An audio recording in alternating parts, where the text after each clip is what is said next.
Okay, this is my first midweek live stream in a long time. Let's see if anyone joins today. I remember the last time I did a midweek live stream was when Love Island. Yeah, they packed me right up out of there when I was trying to review Love Island games. So hopefully today's live stream goes a little bit better. Let me see who's here today, and if nobody's here, that's okay. Because I did not announce. Did I announce that I was doing a midweek? I think I did, but I don't remember. All right, let me see who's here. If nobody's here, then the show must go on. All right, I hope everyone's having a beautiful Wednesday evening or morning or late night, wherever you are. I know it's late where we're at here. It's 5 o'clock my time, Pacific Standard Time. And then if Wednesday live streams are good, we're only going to be here for 2 hours, y'all. So I got to get everything said in 2 hours because it's midweek. And then I'm going to have a members only live stream on Friday. And then we can continue our live streams. They'll just be a little shorter on the weekends. So let me see who's joined. Hey, Miss Supernova. How are you? How are you, sis? Rohan. Am I late? No, you just joined. What? I just started. I just pressed play. You joined at the right time. Hey, Didi, how are you? Hey, Rose. No, this is not for members only. This is regular. I got the notification. Members only is Friday. Members only will be Fridays. I'm going to try to do live stream every other Friday for members only. And then for you all, it'll be Wednesday. Every Wednesday or every other Wednesday. I'm still working it out. This is just a test run, y'all. I'm trying to see if this will work. So I don't really do midweek live streams for the simple fact that, it's the work week. I know for some of y'all, and y'all go to school, and, also I work. So I work full time. So sometimes, depending on the work day, it might get a little hazy. But the good thing is Wednesdays are usually pretty good for me. Yeah, depending.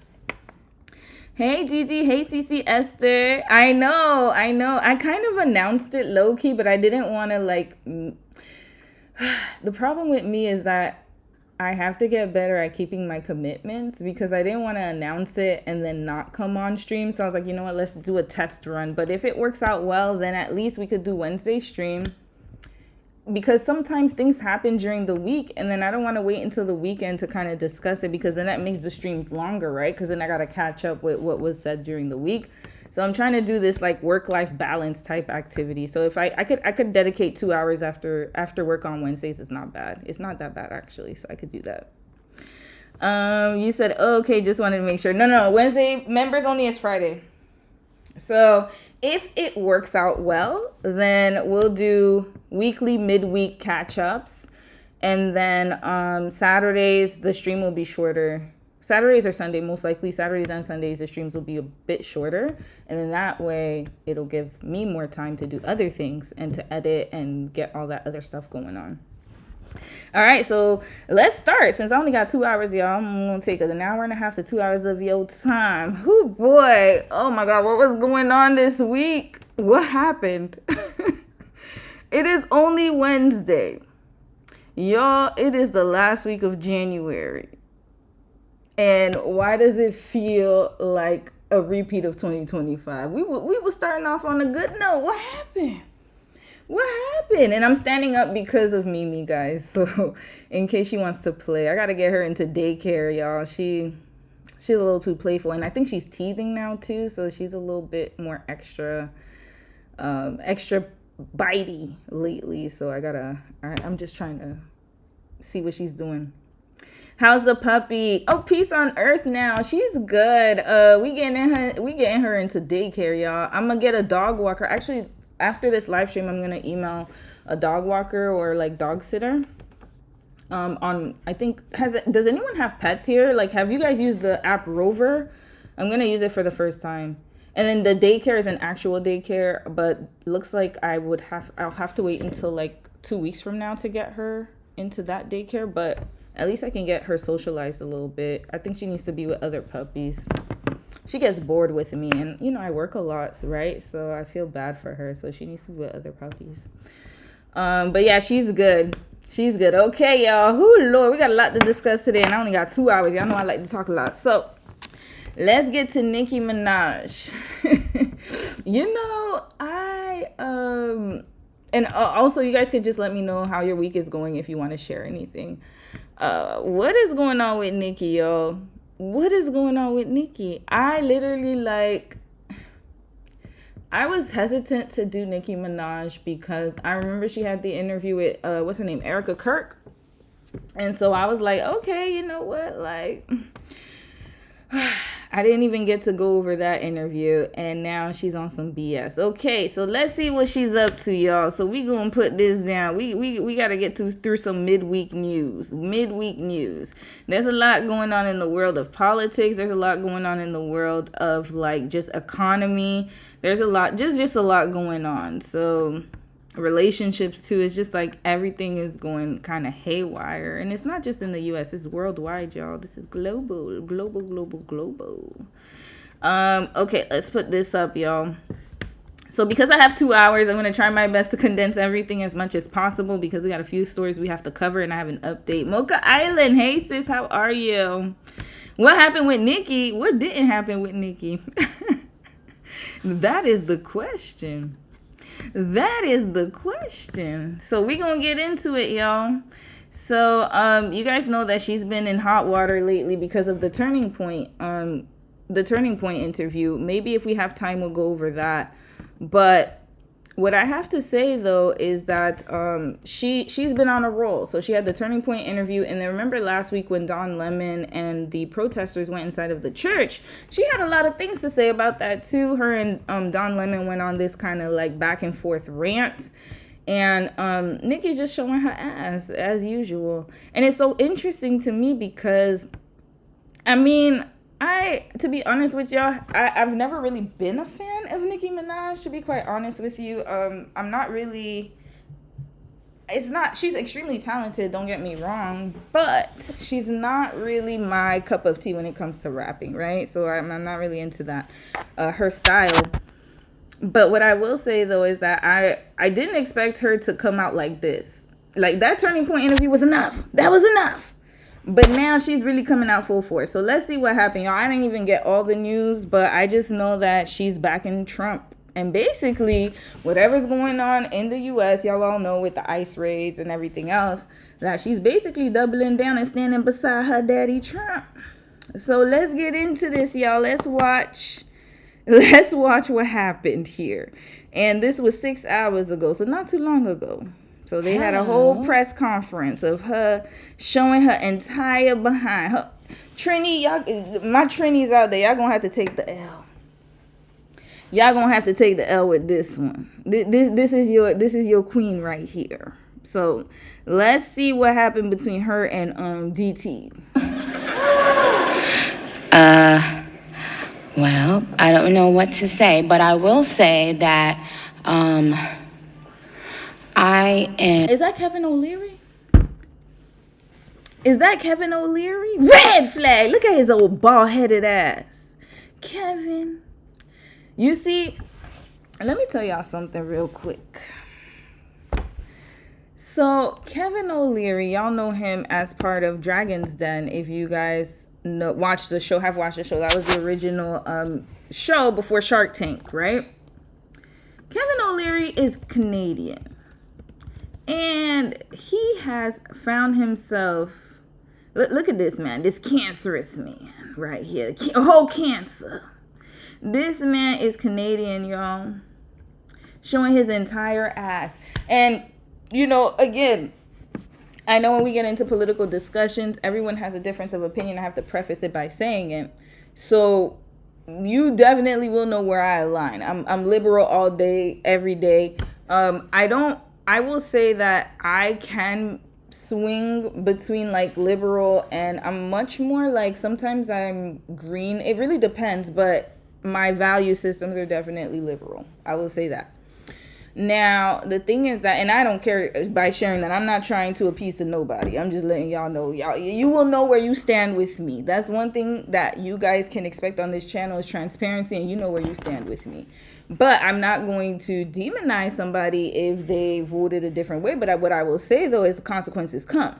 Now, the thing is that in Canada, I don't know if many of you guys know, but we had our election as well last year, and we almost got into the same situation you guys got into. But I think what it was that it was a big wake-up call, and people, as much as they did not like the Trudeau situation, because, in Canada, the elections work a little differently. We don't have 4 years. You can be a prime minister as long as you can, as long as the vote of confidence doesn't come up, like for people to call for an election, right? So basically, we had a prime minister for like 10 years or so. Justin Trudeau, the one that's bouncing around with Katy Perry. Him. That was our prime minister for like a few years, right? This man right here. Handsome, but a little, very handsome, but the brain ain't really there, y'all. So yeah, he's with Katy Perry now. Now this man done left his wife. He finished his political career, and now he's a celebrity. But anywho, that's his business, right? So we had him for the last 10 years, and people were really against him, like because of mass immigration. There's a lot of domestic issues going on. The economy was bad. We had a whole fentanyl crisis. We're still going through that. Crimes have been high. So we could have also gone that route of voting for the Conservatives. But the only difference is we saw what was happening, and we were like, oh, hell no. Nah. So the people here, the white people here say, oh, hell no. Nah. No, we're not going to go through that. And so they voted liberal again. My point in bringing this up is that Kevin O'Leary was part of the people who wanted the Conservative Party to win in Canada. And it's very interesting to see him right here, because this could have been us. But thank God it's not. And look at him. Now that, Canada, we have Carney, so he's liberal.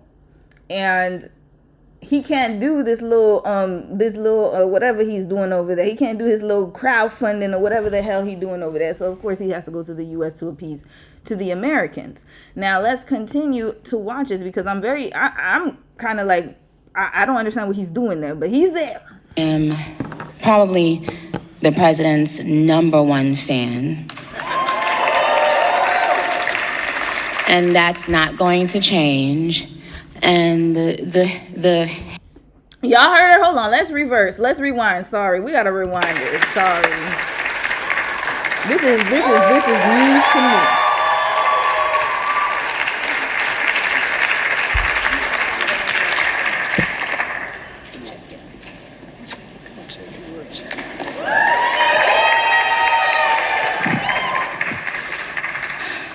Hello.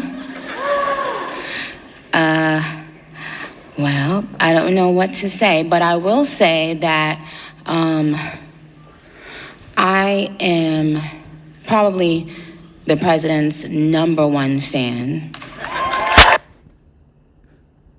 Continuing, y'all know what's coming. And that's not going to change. Red flag. So here we go. Here we go. Now, one thing I will say is that Nicki Minaj,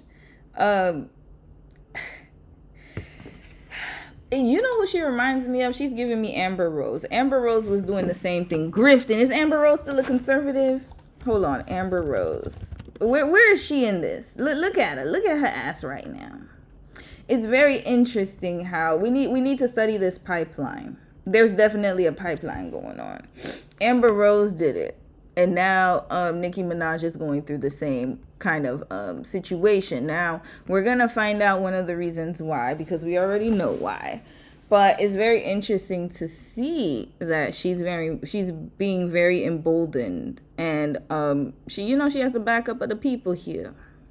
Now, what I'm going to say is this, like, it's one thing if she had said his allegiance, like, there were a lot of rappers who voted for Trump. That's not a surprise. There are a lot of black people who voted for Trump. Let's make it very clear.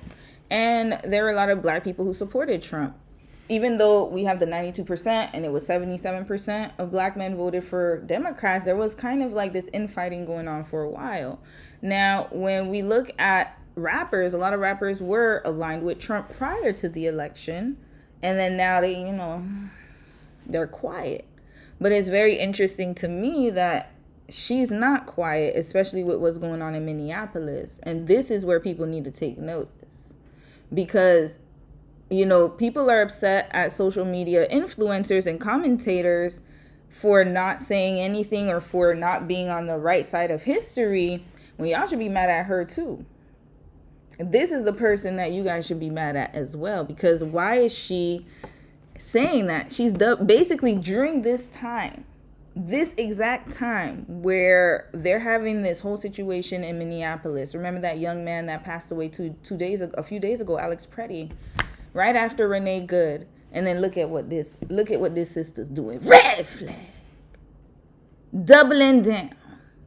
Coming right, but look here, trying to get they are extremely fixated, y'all, on getting black people on their side. It's very, very alarming actually at this point, because I understand why she's doing it. We're going to get to that soon. But there's also a reason why they are trying to get Nicki Minaj on their side. Because remember, I showed y'all last weekend, there was not many people that looked like me in them protests. And now they're trying to use her. I don't understand. Let's continue watching. And the hate, or what people have to say, it does not affect me at all. It actually motivates me to support him more. And it's going to motivate all of us to support him more. We're not going to let them get away with bullying him. Support what, Nikki? What are we supporting? What are we supporting, y'all? Can y'all let me know? What are we supporting? What are we supporting? This is very disturbing. And I'm not surprised, because remember when she was in Young Money, she loved being the only woman there. She's very male-centered, y'all. Y'all already know that. We don't even need to go over that whole situation. But she is extremely male-centered. This is what she likes. This is where she likes to be. She likes to be the only woman. Here. That's Chanel right there. But look at that. This is what this woman likes. She wants to always be the best one. The one in the middle of all the men. Now she done went from black to white, man. The politicians here. All right, continuing. Yeah, Nikki, I'm not surprised, especially after, you know, look at her husband. Look at what he's been accused of doing. His PDF history. I mean, he's on the list, so I don't even need to say alleged at this point. Her brother, PDF history. She is definitely a person who I'm not surprised that she's doing this. But you know what's sad about this whole situation is that she doesn't even realize that this is, I know people are going to say, well, she got money, you know, This is going to be forever, y'all. Forever, ever, ever. You're never going to get away from this. This is going to be, every time people look up her name, this is what's going to come up. Because trust and believe me, there's going to be a time where the tides will turn. And then we're going to see her crying and saying she regrets doing it. Just like Kanye right now. Hello, look at this. Remember when he, let's segue into that a little bit. And then we're going to get back to Nikki. Remember a few years ago when he was doubling down on how he hates J people. And he was, wearing, him and Candace Owens, they were wearing a shirt. I forgot what the shirts were. It was just very, very hateful. What was it? Then he said slavery was, what did he say? He said something about slavery, how the slaves were, they put themselves in a situation or something like that. He was just making a lot of like really ignorant, hateful rhetoric and remarks. And he even doubled down on it a few years ago. Well, come to find out, what happened, Kanye? What's going on, yay? Just a few days ago, yay, formerly Kanye West tells Vanity Fair about his WSJ apology advertisement. Oh! Y'all don't remember that? Hold on. Where's Kanye West? Anti-Semitic. Let's put that up there. Ooh, excuse me, y'all. Anti-Semitic. Look at what he was doing. Yeah. He had a whole rant. He was upset. He said he did not care. He was going against the Universal Music Group, Lucian Grange, all of them. And he brought a whole group of people, threw a whole group of people under the bus. Not only that, he threw black people under the bus too, because, he loves to do that. And now look. A few years later, Look at him. He's still apologizing on his apology tour. Lifelong friendships were tarnished. Hold on. I know they're not making me. Hold up. Lifelong friendships were tarnished by my horrible statements. Look at that. And then now he's talking about his mental health treatment and speaks of making amends with those in his personal life. And he had manic episodes. You see what I'm saying? So there we go. So now he's blaming his mental health history for his racism. Red flag. You know, there are people who have mental health issues and they're not racist. Hello. Don't use it as an excuse. Continuing. And, you know, the smear campaigns, it's not going to work, okay? He has a lot of force behind him, and God is protecting him. Amen.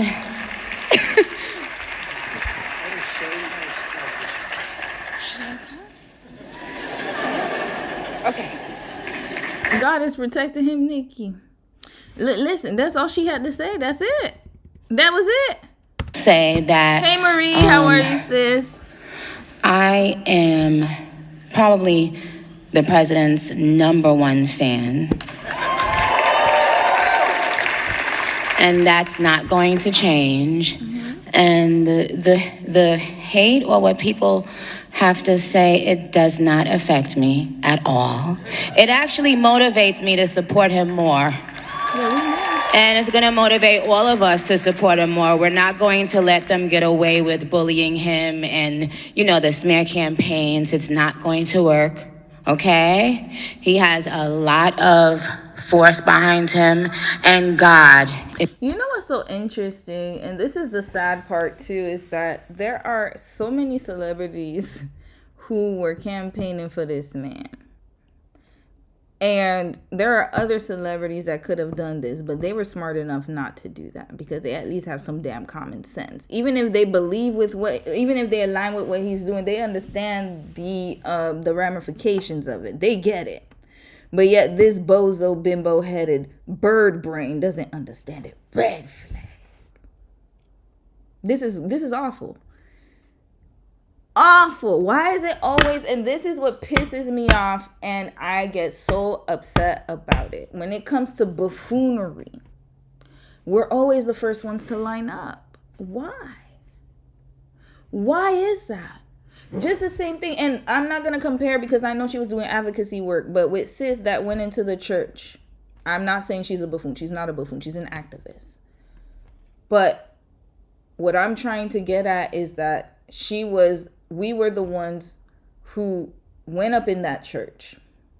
Even though there were people outside who could have done the same exact thing. They should have been the ones to go inside. Talk to your peoples. Get your peoples in line. Hell, that's their brothers, uncles, cousins. When they go to Sunday dinners, that's what they talking about. These damn Negroes. Y'all know what I'm trying to say. That's at their dinner table. They're the ones who need to talk to their peoples. But yet we're the ones who are put in front. Now with Nikki. After he done did all that damage in Minneapolis, he's the one who has this whole ICE situation going on. He's the one keeping and perpetuating it. He could stop it today if he wanted to, but he doesn't want to. And now, of course, all the other celebrities that he could have asked, they didn't do it because they're not stupid enough to do it. But of course, you got this bimbo bird brain who is dumb enough to go and put herself in this situation. Red flag. When are we going to learn? This is ridiculous. Is protecting him. Amen.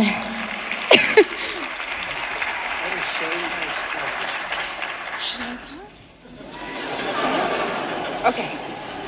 All right. Thank you. Thank you.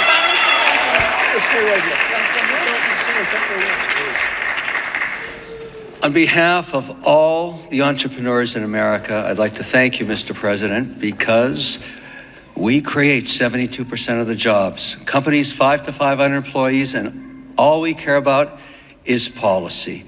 We love policy, pro-business policy, and these accounts are fantastic for independence and support. I thank you very much. It's all about the entrepreneur, and I think you know that, sir. Thank you very much. Here we go. So this one's talking about don't bully Trump. Then this one's talking about the business. Here we go. They couldn't have gotten any other celebrities. Any other ones.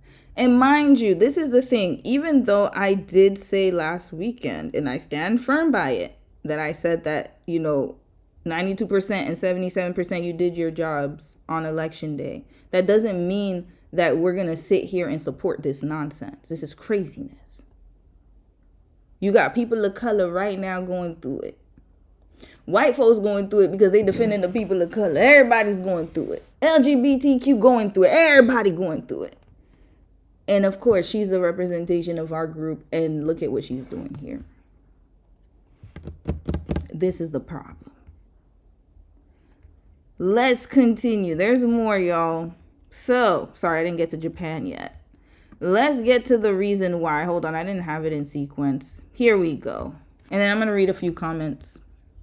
Has received Donald Trump's gold card, which grants her U.S. residency. Nicki Minaj has received Donald Trump's gold card, which grants her U.S. residency. And it's crazy because she previously admitted to coming to the U.S. illegally, and as recently as 2024 said she wasn't a citizen. Now we know why she's up here holding hands with Trump. They need to get a better foundation for this man. And up here saying that she's the president's #1 fan, along with all the legal alleged stuff going on with her husband, her brother, and maybe even losing her house. Like, she's really trying to get Trump to fix everything for her. Like, she really sold her soul. Nicki Minaj has received Donald Trump. So Trump has a gold card? Is that what it, like a credit card? Is that immigration card? Red flag? Is this like Willy Wonka's little gold, the golden ticket? If you get this ticket, you can stay forever. Is that what's going on? What do you have to do to stay? What do you have to sell? And you know what's so crazy? And this is why I said that we got to start thinking things differently. Nikki has a fan base, y'all. She has enough fans. She could have literally dropped any type of music. She could have dropped any type of, she could have done so much more to make the money. Or if she really was concerned about her income, there's other ways to make money. She already has a name. She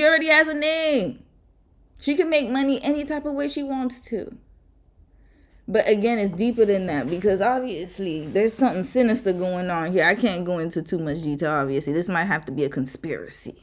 But the fact that she's aligning with him, it's not about money, y'all. If it was about money, it wouldn't make sense, because she can make money. She can make way more money than we can make. I'll say that. So it's not about money. There's something else going on. Something else is going on. I can't go on. I'm not even going to dig that damn deep, because she's crazy as hell. But this is what Nikki's been doing, y'all. Hold up. I'm going to read a few comments. Oh, Zetlande, how are you, sis? Rose, you said I'm so annoyed with Nikki. Oh, I spelled her name wrong. Oops, I spelled her name wrong in the title. I forgot it's with a C. Angel, you said, who's that in the background? Are people really listening to Nikki? They are. They are. Kaish?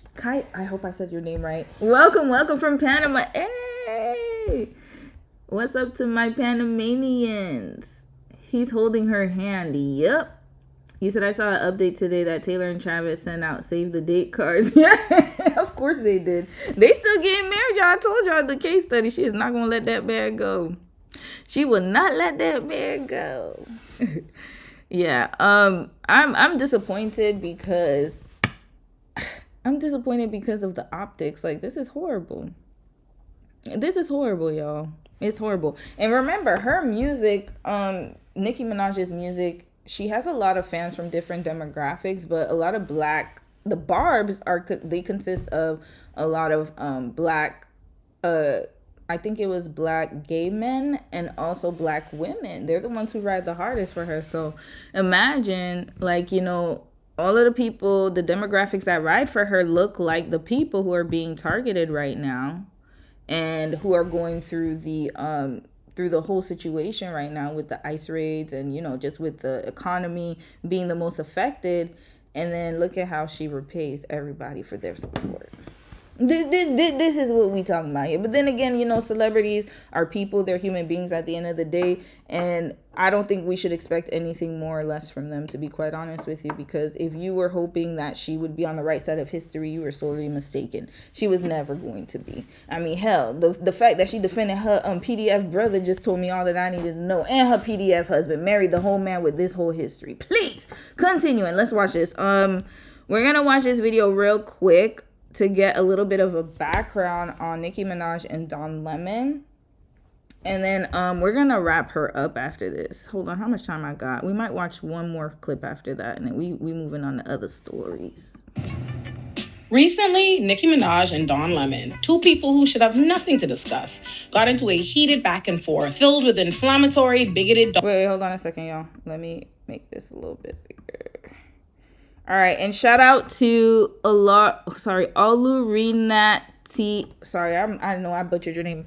Olurinati Bites. Okay, let's watch. Dog whistles on both sides after Nicki Minaj decided to attack Don Lemon for covering anti-ICE protests. Nikki jumped out the window and called Don Lemon a cocksucker, and Don Lemon responded by calling her an undocumented immigrant who should be deported. He called her, she called him a cocksucker. Red flag! So you see, these are, so, it's so sad to me, yo, because it's like, you got these barbs that where I remember a few years ago, the barbs, like, these people got doxxed. They put their whole livelihood under the line. They did everything possible for Nikki. They was writing for her. And most of them are gay. They enjoy her music. She, you know, like when you go to a club, I remember back in the day, because remember Nicki Minaj came out a long time ago. You hear her music, her songs all in them clubs. Supporting and writing for her, and look at how she talking about them. Cocksuckers. Yeah, they suck cock, and what? Don't you do it too? Hell, I'd be called a cocksucker too. I mean, we gotta keep it real though. Like, why is that an insult? He sucks dick, so do I. What's the difference? Red flag. What is the problem? You gonna call me a cocksucker too? Oh, because I'm heterosexual, so it's different for me. That's what it is. Okay, I understand it. So it's supposed to be derogatory for him, but it's supposed to be great for me, even though we're both doing the same activity. Okay. This entire exchange and the discourse that surrounded it has been problematic and tone deaf as fuck. And I'm going to break down why. But before I can do that, I first have to give y'all some background on how and why we've even come to a place where Nicki Minaj, of all people, is attacking a journalist for covering anti-ICE protests in the first place. If you haven't been following Nicki Minaj's descent into madness, let me update you on the current happenings of this nut bitch. Nicki Minaj has been torpedoing her legacy and reputation for years now through her ongoing attacks against younger female rappers whose success she cannot... Oh yeah, I forgot about the whole Lotto situation. Lord, I forgot about that. Yep, she was upset with Lotto. She was upset with I didn't know she was beefing with SZA. Okay, that was news for me. Cardi. Her and Cardi always go back and forth every like 10 business days. Hold on, y'all, my bad. I gotta send the vaccination. Sorry, my bad, y'all. Give me 1 second. I gotta send my vaccination Mimi's vaccination records to her daycare real quick. Just give me a second.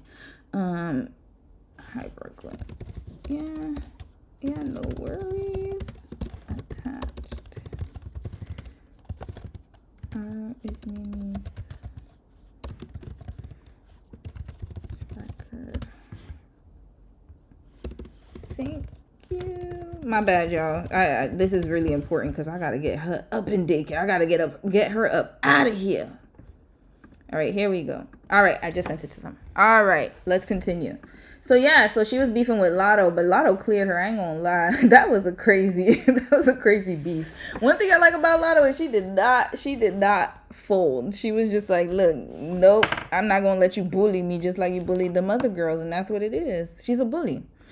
Again, male-centered. It all checks out. We need to do a whole like series on the archetype, y'all. It checks out. She's not the only one, but we're just gonna use her for example. That's what they do. They're always fighting with women, but they will never, like, whenever it comes to men, like, they want the validation of men. Again, daddy issues. It all stems from that. Validation for men, always fighting with women. They're competitors. They won't fight with women who will not go into competition with them. They only find the women who they find to be a threat. She's always sitting here ranting about payola, ranting about, remember in the Taylor Swift case study, what was it, part 1 or 2? I don't remember which one, when she got upset because Taylor Swift got nominated for Bad Blood, and she went on this whole rant about skinny girls and all these things, and Anaconda should have won. Every time she's not happy. That's not a happy person. That's somebody who's always looking for validation. She is very unhappy, extremely sad and sick individual. But again, these are the people that people like to support. Here we go, continuing. As well as her association and defense of sex offenders, like that of her husband, Kenneth Petty, who was previously incarcerated for raping a girl and also murdering a man. But in 2025, Nikki... He unalived a man? I did not know that. Okay, that's news to me. I thought it was the situation with the woman. He came out as a full-blown MAGA grifter.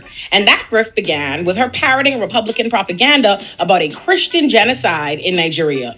A dangerous lie the Republicans could not wait to have her parrot at the United fucking Nations to help them manufacture consent to attack Nigeria for their own nefarious means. I have another video on this channel titled Nicki Minaj is helping Trump lie about Nigeria that goes into more detail. So you're free to watch that when you're done here. It's important to note that since Nicki Minaj's appearance at the UN, the US has striked Nigeria. Nicki Minaj culminated her right-wing grift by appearing on Turning Point USA with the wife of the late white supremacist Charlie Kirk. So what I've heard rumors, so the word on the streets, them streets been talking. They said that Nicki is the replacement for Candace Owens because, you know, Candace Owens is starting to open her eyes a little bit more. She's no longer the golden girl of the red party. Now they gotta get Nicki Minaj, because remember Nick Fuentes called it, what did he call her? He said that she got square shoulder. I was just saying a whole bunch of vile, stupid ass whatever rhetoric he was talking.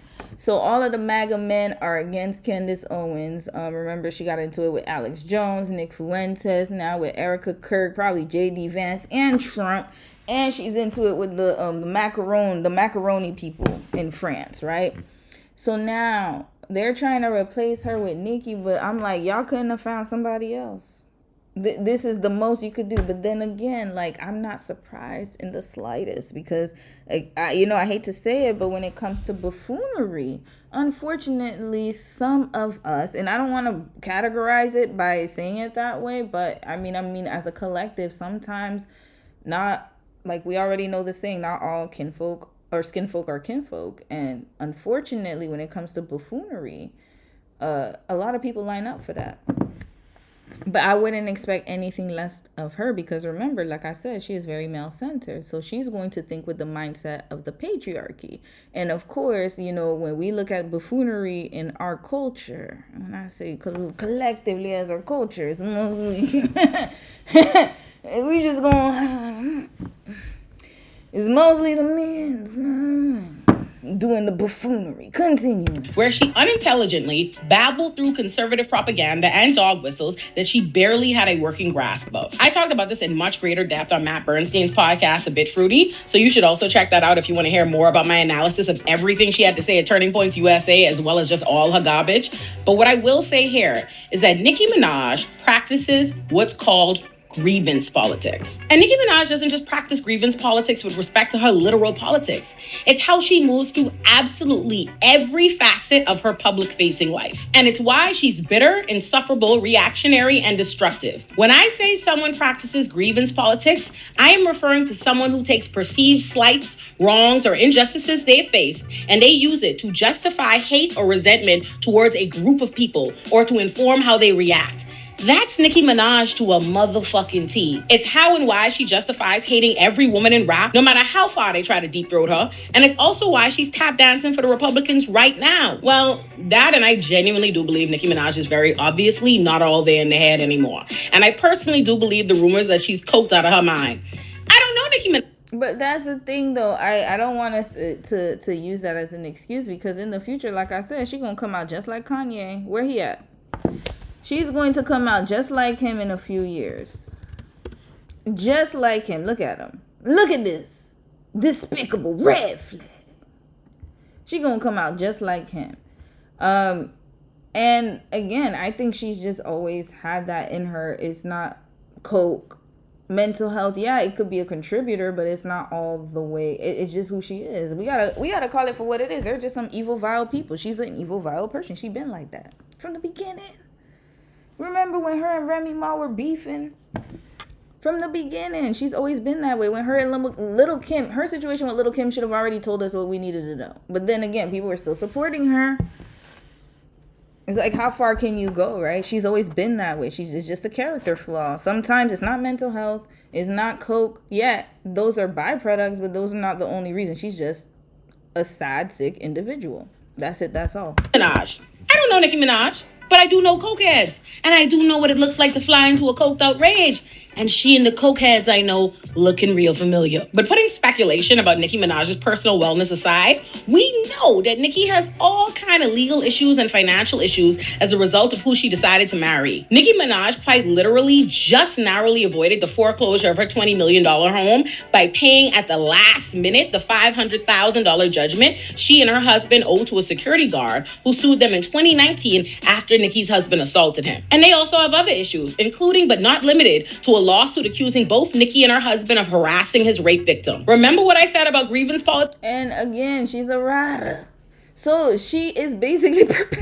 Y'all, this is craziness right here. So of course she's going to attract a man like Kenneth Petty because that's who she is. Like attracts like. You would never attract somebody who's on a different wavelength and frequency than you. It's not... This doesn't happen. It's very rare that happens. Usually, most of the time, you'll find women in those kind of situations, either they have similar values as the man or he's choosing them because they are weaker in the sense of like, you know, some women are just doormats. I got to be honest, people pleasers, right? But either way, the validation, it kind of lines up with that. And also she loves street dudes. Again, anything for the gaze of a man. Look at her holding Trump's hand at that conference. Anything for the gaze of a man, no matter what man it is. It could be a hood dude. It could be a businessman. Any man. Look at that. Father-daughter. Daddy issues. What was her daddy? Red flag. This is why I said it all comes down to childhood. Where was her father? Was she raised with her father? This is clear to me that this is a problem. Look at this. He's holding her hand like, it's okay, daughter. Oh, daddy, please say, even though I'm saying all of this, I got to be prepared. This is alarming. And then I remember when Lil Wayne, he didn't invite her to his birthday party. I forgot which birthday party it was. Yeah, y'all know Wayne is another one. But anyways, he didn't invite her somewhere. I don't remember if it was a birthday party or an event, and she got really upset about it. She even was on social media upset about it because he didn't invite her. She didn't feel like one of the guys. I want to feel like one of the guys. What affects everything in her public-facing life? Now think about grievance politics with respect to her alleged harassment of her husband's victim and trying to bully that woman into silence, thus the lawsuit. Think about grievance politics with respect to the real reason she has a problem with California Governor Gavin Newsom. And it's simply because he tweeted out support for Megan Thee Stallion's diss track Hiss. Nicki's commitment to grievance politics and feeling like everybody owes her something moves her to the kind of extremes that has her tap dancing for the Republicans. Nicki genuinely seems to believe that she is someone that the Democrats, people in power, and niggas like the governor should be running to help. Nicki goes wherever she thinks her ass is being kissed the most and who is most willing to help her. And the Republicans love a puppet. They love a puppet. So they always entertain and legitimize her cokehead Twitter rants. And that's all Nicki needs to go over there. It's quid pro quo in her nut ass mind. I promise y'all that Nicki Minaj does not give a single fuck about anything she's talking about. She doesn't care about Christianity. She doesn't care. Yeah, I agree with you on that. She doesn't care about none of that. It's the validation, the acceptance. That's it. She wants to be accepted by men. That's all. By men. And if you get into the way of that, get into the way of her getting global acceptance, whether, if you're a woman, she's definitely going to dog walk you. She's going to bully you into silence. And if you're a man, she's going to try to please you and try to figure out a way to appease you so you can validate. Everything is for the greater sense of herself. She definitely has a mental health issue. I'm not going to say she doesn't, but like I said, she's never been a good person. She's just not a good person. conservatism, ICE, immigration, trans people, boys, girls, not a single goddamn talking point that she's getting from the Republicans. She is simply dancing like puppets do. But it doesn't matter whether she truly cares or believes anything she's saying or advocating for. Not caring about the wicked shit that your dancing will help the people pulling your strings accomplish is just as bad, because the result is the same. Now that you're up to date on who Nikki is now, a morally bankrupt rapper who's turning to doing conservative... Oh, that was the intro, sis? Damn. I forgot we was talking about Don Lemon. You did such a great read. For the propaganda for a fascist regime under the guise of Christianity in hopes that the fascists will bail her out of her personal, legal, and financial troubles. That brings us to why this idiot bitch decided to fuck with Don Lemon. So for background, former CNN anchor Don Lemon now covers the news independently on his YouTube channel. So recently, he was covering an anti-ICE protest at a Minnesota church. Now, because Nicki's new job is helping Republicans do evil shit by claiming Christian persecution and lying, Nicki Minaj decided to respond to Don Lemon going live to cover this anti-ICE protest at a Minnesota church by acting like this protest and the coverage of it was a specific affront to Christians. She tweeted out, "Don cocksucking Lemon is disgusting." Okay. I'm sorry, I gotta read it. Don cocksucking Lemon is disgusting. How dare you? I want that thug in jail. He would never do that to any other religion. Nikki, you see, this is where the brain cells are fried. He's in America. What is the religious majority in America? Can somebody tell me? I already know, but let's look it up because she's an idiot. Was she raised in America? I don't remember. She's 82. I know she's older than me, but this is ridiculous. Christianity. You see, that's the first search. The most popular religion in the US is what? Christianity. Comprising the majority of the population. 73.7 adults in 2016. Red flag. Where's she gonna go? A mosque? That's not the majority religion. Yes, you do have people, you are able to practice your religion however you want to in America. It's a free country, allegedly free country. Is a number, like, there are churches. And that's where most of MAGA is. But then again, I don't expect somebody like her to know. Because again, instead of chasing up behind men, you were the cocksucker, to be quite honest with you. You should have gotten an education. But she's the type of young lady, like I said, worried about men. That's what happens when your mind is fixated on other things. You don't even have enough chance to think logically about what you're saying because it's stupid. Disgusting. How dare you? I want that thug in jail. He would never do that to any other religion. Lock him up. There is so much to unpack here. The dog whistles are fucking screaming. But I am going to start... But she said lock him up. That's where your husband's supposed to be, sis. Her decision to frame this anti-ICE protest at a Minnesota church as an attack on Christians. Because that's exactly how she and conservatives intentionally reframed the violence in Nigeria as targeting Christians specifically, which is not only a lie, but it's a lie that speaks directly to the uniquely American belief that if something targets, offends, or harms Christians, that somehow justifies whatever comes next. That suddenly the American government is no longer constrained by either its own laws or the sovereignty of other nations. They reframe issues as targeting Christians because they know that Americans will think America has some kind of divine authority to invade independent nations and murder people if they say it's on behalf of Christianity. Just like Nicki Minaj knows that if she frames Don Lemon and these anti-ICE protests as disrespecting Christians, when she then calls for his arrest, many Americans will not care that she has no legal basis to do so, and that what she's calling for is actually a violation of the First Amendment. Similarly, that's why Nicki's wicked ass didn't just call for Don Lemon's arrest. She called him a thug, and she called him a cocksucker right out the gate. So let's get into the reasons why. Y'all already know that thug is conservatives' new word for black. Yeah, that and liberal. So what they do is they'll call black people thugs and they'll call white people who are, more left-leaning liberals. Liberals supposed to be, you liberals, that's supposed to be the slur for them. Not only that, but cocksucker, yeah, it's supposed to be like a derogatory term for a man who gives another man fellatio. Even though, like I said, I'm a cocksucker too then. What? So what? Like, it's stupid to me. Like, why does it even, like, is that supposed to hurt people? You suck dick, yeah? And you do too. And why is it kept? Your husband was in jail for a long time. I wouldn't be too confident, Nikki. Red flag. He was all up in them jails. We don't even have to get into the level of anti-blackness there. But calling Don Lemon a cocksucker is just Nicki Minaj shining her bat signal in the sky to remind the homophobes and conservatives that she's performing for that Don Lemon is gay and thus the enemy. So they should be against him on that ground alone. The funny thing is they probably are too. Didn't we do a whole DL special? Like, come on, man. Like, the church is full of them. Full of them. Y'all saw the Donnie McClurkin thing I did the other few weeks ago. Hell, I even talked. We need to talk about that show. I forgot what it was. Damn, I just watched it on TikTok the other day. This young woman did a whole breakdown of a show where there was a woman who married a pastor.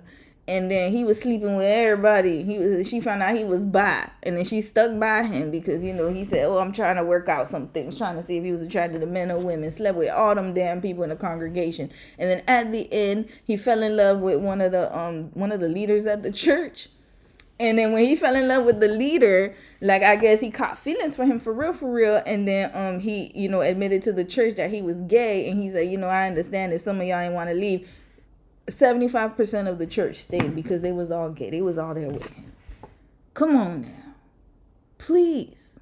A lot of them are hiding it. Let's just be for real, like, y'all. Let's keep it real. We're going to keep it funky. We keep it funky. So when you see people have that much vitriol, and I'm being honest with you, this is a big red flag. When they have that much hate towards a group of people, that lets me know two things. You either are jealous and want to be those people, or you want to sleep with those people. It's one or the other, because you can't be that obsessed. Like, what does him being gay have to do with anything? It doesn't have anything to do with anything.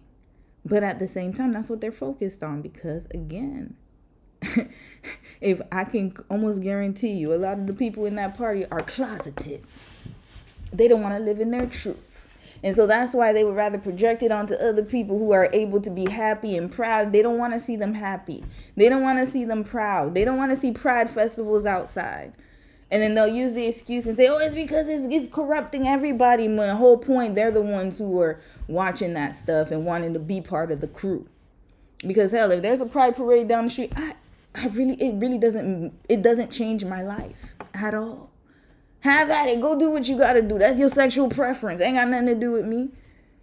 But at the same time, that's why it bothers them. And they talk about family values and keeping the family together and doing all these things. But this is why I get upset about that, because it's hypocritical. Because most of the time, they are the ones who are doing it behind closed doors.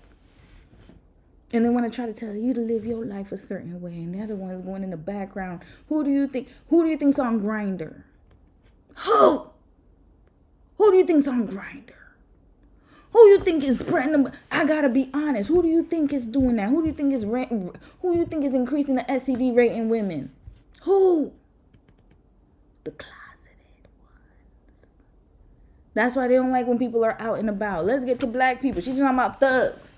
They don't want black people to be happy. We can be minding your own business, just happy, jovial in the video. Why these people? Da da da.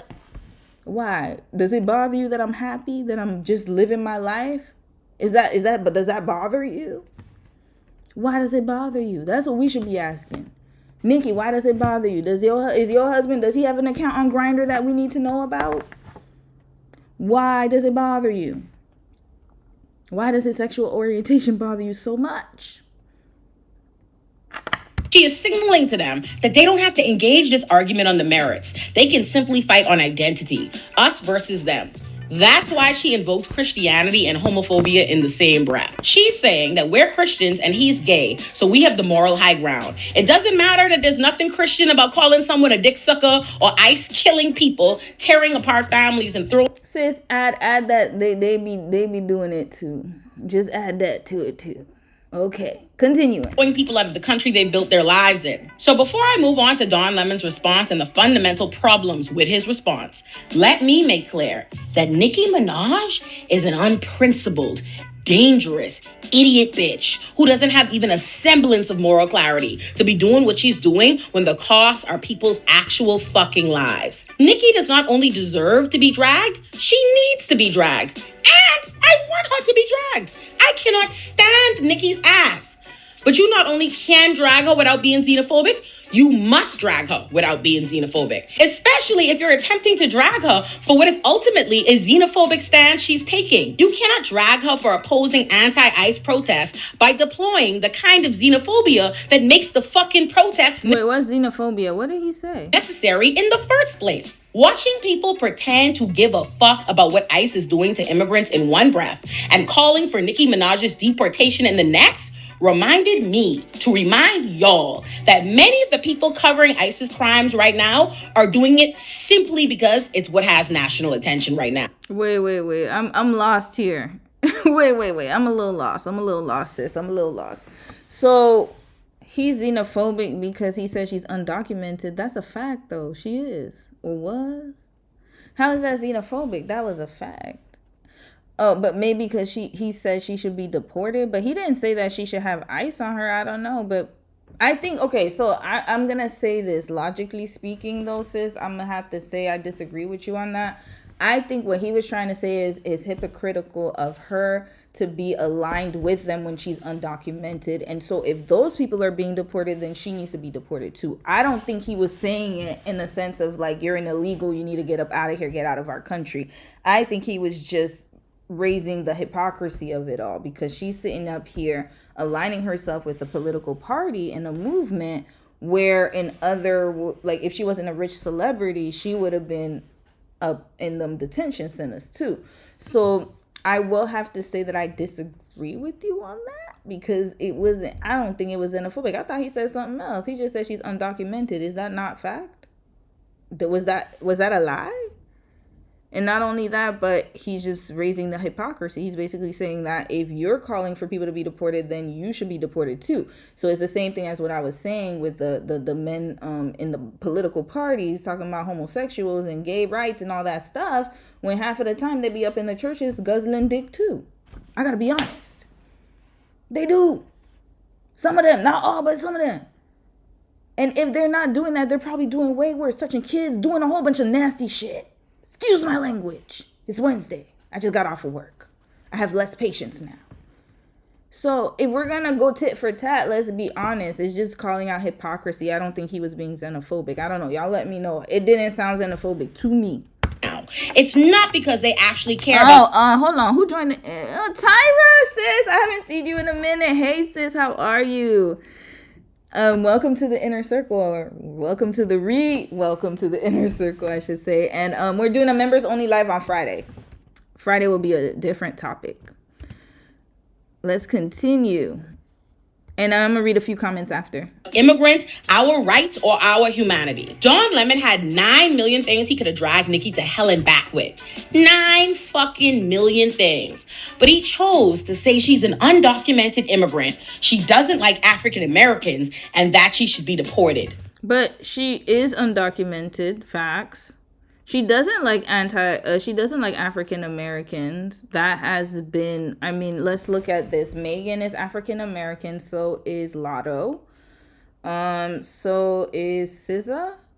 Cardi is Hispanic American. Her parents are from DR, I believe. So she has said problematic things about African Americans. But so that's not xenophobic. I don't know, maybe I'm not understanding where she going with this is, but I like your commentary, but I gotta point that out. Call for her deportation, like I said, is because of the hypocrisy. I don't think it was because it is different. It's not that he's calling for her deportation because she is illegal. He's calling for her deportation because she is trying to align herself with Trump, who wants illegal aliens out, but she is also illegal. So then therefore she should also be part of that cohort, but she's not aligning herself with that. I don't know. Y'all let me know. I'll read the comments after. Jesus fucking Christ. There is so much wrong with this response, and we're gonna break it down piece by piece because I am sick but not surprised at the virtually non-existent pushback I saw to his remarks. I am compelled to point out that Don's response did exactly what Nicki's did. Instead of fighting on the merits, Don Lemon chose to shine a bat signal in the sky to activate the us versus them mentality. Don Lemon chose not only to emphasize that Nicki was an immigrant for seemingly no other purpose than to implicitly question her right to speak up at all. He framed her as an undocumented immigrant, which she is not, and then as... Is she not undocumented? Hold on. What is her paper status? How do you spell her damn name? Can we find this out? This is crazy. Minaj is a legal permanent resident in the U.S. moved to the country from Trinidad to Tobago. She said in 2024 she is not a U.S. citizen despite paying millions of dollars in taxes. Okay, so she's not undocumented? Is she illegal? I'm so confused, yo. Hold on. So Nicki Minaj's old post admitting she's an illegal immigrant is resurfacing amid her Donald J. Trump support, leaving fans confused. Okay, so she said... I came to this country. Oh, okay. So that's where this came from. I came to this country as an illegal immigrant at 5 years old. I can't imagine the horror of being in a strange place and having my parents stripped away from me at the age of 5. This is so scary to me. Please stop this. Oh, that's when they was putting them kids in cages. Red flag. Can you imagine the terror and panic these kids feel now? So she was undocumented. That's how she entered the country. Even if she's legal now, she wasn't when she first entered the country. She did enter the country undocumented. Let's not erase history. And so did Muskie. Elon Musk. Red flag. He overstayed his damn welcome. So, I mean, I get where she's coming from in a way, but is she now? No. Was she? Yes. So that is actually not that he was saying facts. She was undocumented at some point. Not liking African Americans as grounds for arguing that she should be deported. This is fucked up on so many levels. What does it say about Don Lemon's own politics, or the politics of anyone who could cover the anti-ICE protests in one breath, then call for the deportation of an individual immigrant because he doesn't like her or what she stands for in the next? Do you understand the humanity of immigrants, or don't you? Do you understand? I can't. I don't understand this one. I'm sorry, sis. I'm at the. We going. Yeah, that's not. I just don't get it. But anyways, yeah, we're gonna continue on. We're gonna fast forward through this because yeah, I think that was it between them. Was there anything else? I personally don't think he said anything that was xenophobic. Like, to me, it just sounds like he was just stating the hypocrisy. That's it. That's all. So I don't think he was saying it like in a wrong, I don't know. I didn't get that from him. And trust me, I'm not a fan. I mean, I don't mind Don Lemon. I don't really watch him or anything. So I have no, like, I'm very neutral in the situation when it comes to him because I have no idea what the situation is. But I'll just say that I don't think he said anything wrong. Stand and oppose the evil that is ICE and deportation, or don't you? Do you think immigrants deserve equal rights, or don't you? Do you think immigrants should have the right to free speech, the right to speak up, the right to be unfucking likable, or don't you? Nicki Minaj is not an undocumented immigrant. Even if she is not a U.S. citizen, she is still not an undocumented immigrant. Those things are not synonymous. She was. But the idea... Not now. But was. So she entered the country as undocumented, just like those folks did. So, okay, we got to keep it real, sis. I'm sorry, I'm going to have to wrap you up a little bit because I think you're just going on a rant here. But we're going to have to wrap you up a little bit. What I will say is this, though, like, it's the same situation as the people who are being rounded up right now. They came in as undocumented, and some of them are even going through their paperwork. Y'all remember a few weeks ago, there were people going to get their green card interviews. Those two men, their wives were going in for their green card interviews, and then they got snatched up. So it's not like some of these folks were not in the process. Some of these folks were actually in the process of gaining their permanent residency. And so we have to really be careful with that because Nicki's just able to do this because she has money and resources. If she didn't, she would have been just like those folks. So that's what he was trying to say. I feel like he could have said it in a better way, but at the same time, I don't want to get it twisted. It's only because she's privileged. That's it. That's all. Because all those other folks, they were going through the process. Most of the folks being rounded up, they have some type of status. It's not like they're all undocumented with no legal status. Some of them have temporary status, like TPS. Y'all remember that? The temporary protected status. Some of them were getting going through the applications through green card, through marriage. Some of them were on work permits. Some of them were going through the process, and all of a sudden it got stopped because the government decided that, oh, you no longer are able to go through the process. We've changed everything. And so now some of these people getting rounded up, they are able to legally be in the United States, but it's just that they're picking and choosing who can stay and who can't. We got to keep it real. So again, Nicki Minaj was undocumented at first when she came into the country. That's a fact. She was able to get her green card in some way, somehow. I don't know, probably through, like her celebrity, her income. She was able to fix her paperwork, but she was undocumented at some point in her life, which means that she is just like those folks. All sides. I don't All right. So yeah. give a fuck how valid your prejudice feels to you. There are black people of every fucking persuasion saying and believing pro-black shit and saying and believing anti-black shit. Cherry picking and choosing only negative anti-black individuals to represent Africans, Caribbean people, or black immigrants of any kind is a choice, and it is a xenophobic choice. The idea that immigrant or non-American black people are especially anti-black in a way that black Americans are not is a crock of shit that I am tired of seeing trotted out by even intelligent niggas who should know better, but cannot fathom that. But it's the truth. Wait, what's going on here? Hold up. What's this? You derailed a little bit. I know you're getting passionate about it. Is she a daughter of immigrants or something? She must be. Okay. So as somebody who grew up in a Haitian household and who grew up in the Haitian community and who was born in Canada but raised in the United States, I can attest that there's definitely some xenophobia on the immigrant side. From my perspective, we were, like I remember when I was younger, I was told not to hang out with certain demographic of kids because they're always in trouble and those kids look like me. I gotta be honest. Do my parents feel that way now? No. But when we were younger, yes. It's a learning experience. And then they learn real quick. They see us all and they don't care who's the good Negro, who's the bad Negro. You're all Negroes. Does it happen on both sides? Absolutely. 100%.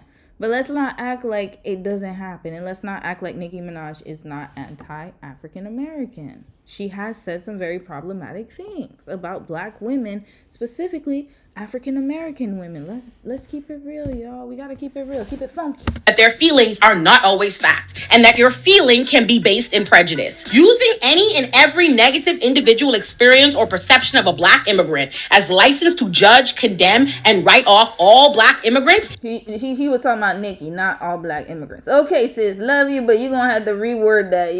Don't get it. Listen, sometimes you gotta take yourself out the equation. He could have easily been talking about me. I didn't choose to be offended by it because I know he's talking about Nicki Minaj. I'm not xenophobic. Even though I come from immigrant parents, I'm not anti-African American. So I didn't really care. If it don't apply, let it fly. He's talking about Nikki. So sis, we're gonna wrap you right up. Wrap you up. Love you, but wrapping you up. Okay. Now the last one. Oh, it's already 6:08. Yeah, we gotta hurry up. Here we go. Here she go now. Let's see what. Oh, do I gotta sign up? Damn it. Dang it, Instagram. She got the Trump lottery, yo. I don't want to log in because I got to change my password. Okay, let's see if TikTok got the Nicki Minaj Trump lottery. And then I'm going to read a few comments. Hold up. What's going on here? Nicki. Nicki Minaj. Let's put Trump. Oh, boy. The fact that she's even aligning is wild. Imagine Alex Pretty's body's not even cold in the ground yet, y'all. They're holding a vigil for him. When did they hold his vigil? This man was unalived a few days ago. And then he had his vigil 2 days ago. And then now here this bozo bimbo head here. already talking about she is his number one fan. You can't make this up, y'all. You can't make this up. Okay, let's Well, go. it's not a Trump check. It's a Trump gold residency card, and they serve basically the same function. Now, I can't even tell if she's trolling or not because the barbs keep saying, oh, she has a plan. Just wait. She's a rage baiter. She's a mastermind. She's playing chess, not checkers. Okay. How are you masterminding supporting this? Like, what? People just come up with anything not to... At this point, wrap humanity up. We need another arc. Where's Noah? Where's the arc, y'all? Maybe we missed the call. Did we miss the call for the arc? Where's the arc? Where's the arc, y'all? We gotta get on this arc. We need a do-over. Where the arc at? We might need to go holler at Noah and them. Where him, Shem, and Japheth? Where they at? We need a do-over, y'all, because this don't make no damn sense. So the barbs are still holding out hope that she's not. You see, this is why we're in the state of the world that we are in today. Nobody wants to believe what's in front of their eyes and not understand. I think you know what it is? You know what it is? They just really don't want to believe it because then it would mess up everything. It would haunt them. It would mess up all of the rhetoric they've been spewing in their minds. It would mess up their whole worldview. Because ain't no damn way. You saw her. She literally said out of her mouth, she's his number one fan, and nothing's ever going to change that. And then she kept looking back. And then she held his hand with her little fur coat. And then y'all talking about, oh, she's a rage baiter. Oh, yeah, the best is yet to come. Ain't that what they said about Trump, too? They were like, oh, no, it's just, he's just playing. He playing about it. He's not really going to build a wall. He's just playing. He's not really going to go and enforce this whole ICE agenda. He's just playing. What is going on, y'all? Wrap this right up. Noah, you know what, God? We need another Noah. Where Noah at? But you know what? You can't even trust a Noah in this day and time. I would never trust a Noah. I would never trust a Noah. Continue. The plan.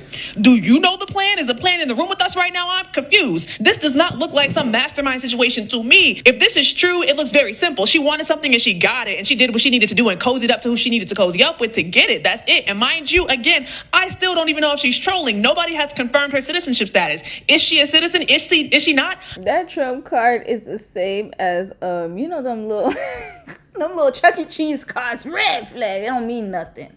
I don't know. But I need everybody to stop acting like this is some type of 4D chess match. Like she just needs 30 more seconds to bypass the firewall and crack the mainframe. Like that's not what this gives to me. It doesn't give it to me too, sis. And let me tell you something. In 2026, please believe people the first time when they show their asses. Stop trying to give them the benefit of the doubt. I don't understand this logic.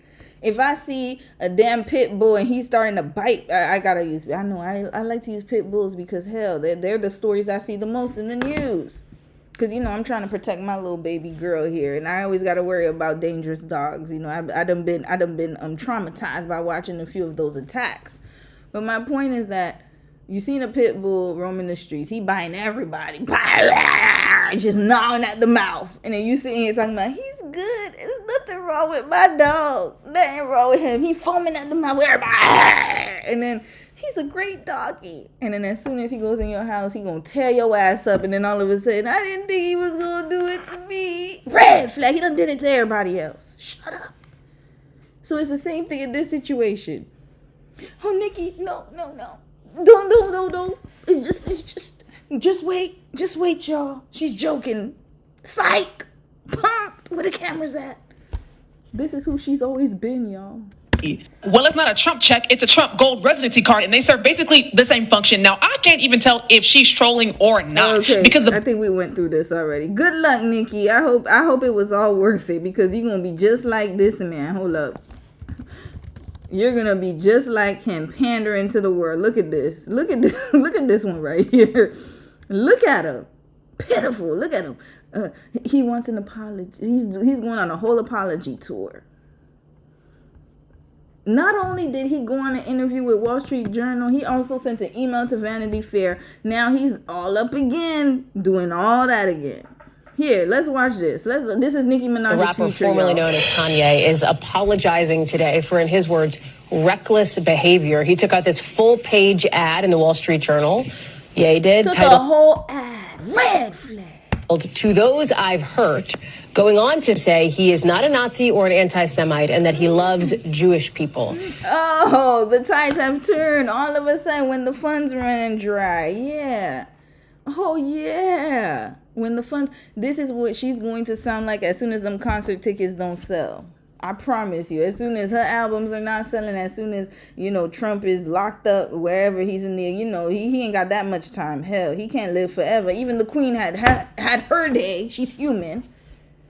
Queen, I'm talking about Queen Elizabeth. She had her day. Everybody got their damn day. All of us. He's about to expire very soon, like spoiled milk. And you think Vance is gonna stand behind your ass? Vance is already impregnating Usha for the next, y'all ever saw that little demonic kid, Damien? What's that kid's name? Damien, Problem Child? Was that what it was called? Yeah, the Omen. They about to have the spawn of Satan. That's the mark of the beast coming soon. Allegedly. They already looking, that's what's going on right now. And then you sitting here trying to appease to Trump, who's not even going to be here in the next life. Sorry, I hate to be mean, but the man, how old is he?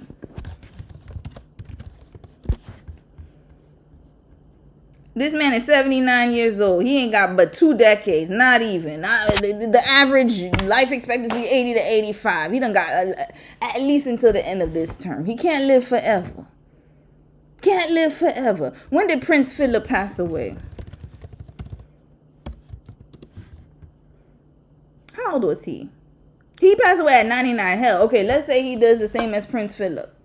He's going to have at least, how old is he? 79, 80. That's still a good 10 to something years. But either way, you're in your 40s, sis. If everything goes the way it's supposed to go, you still got a lot of decades left. He's going to pass on. And people are always going to remember your buffoonery. Good luck. You probably remember over the last couple of years, Ye said a lot of anti-Semitic things, a lot of racist things. At one point, he showed T-shirts with swastikas on them. He had previously apologized for his anti-Semitism, then took that apology back before this apology now. And in this ad, he says his behavior stems from an undiagnosed brain injury caused by a car crash he was in 25 years ago. Oh, of course. Of course. So your car accident caused this, right? You just being an awful human being. It's not your behavior. It's a contributor. Yeah, absolutely. But you're just an awful person. We should note the timing of this here. Just a few days before his 12th album is set to drop. Chloe Malas is covering this one for us. I think some of the reaction has been interesting to this too, including from the Anti-Defamation League and from others as well. You know, Hallie, it's complicated. I have covered Kanye West for 17 years. And when I was at CNN, I did, a really in-depth report at the time that Kanye had planned to name an album of his Hitler. I think that a lot of people are struggling with this public open letter, this apology coming from Kanye West because... Struggling? Ain't nobody struggling. I feel very peaceful. I didn't even read that nonsense. I'm not even going to read it to you guys because it's full of garbage. Like you pointed out, Hallie, he has apologized in the past. And in this, he writes, to those I've hurt, he says, bipolar disorder comes with its own defensive system, denial. When you're manic, you don't think you're sick. Let me tell you something. And I'm going to be honest here. Can mental health make you do some things? Yes. If you're unmedicated, 100%, you're not taking care of yourself, 100%. But is it the sole contributor? No. And unfortunately, I know some people with mental health. I know some bipolar people and they've never been racist. They haven't said racist things. So again, let's stop using that as the reason. I hate when people try to put that as the only reason. Oh yeah, because I'm bipolar, then that means yeah, it contributes to it, but that's not the only reason. You're just an awful human being. You're racist, yay.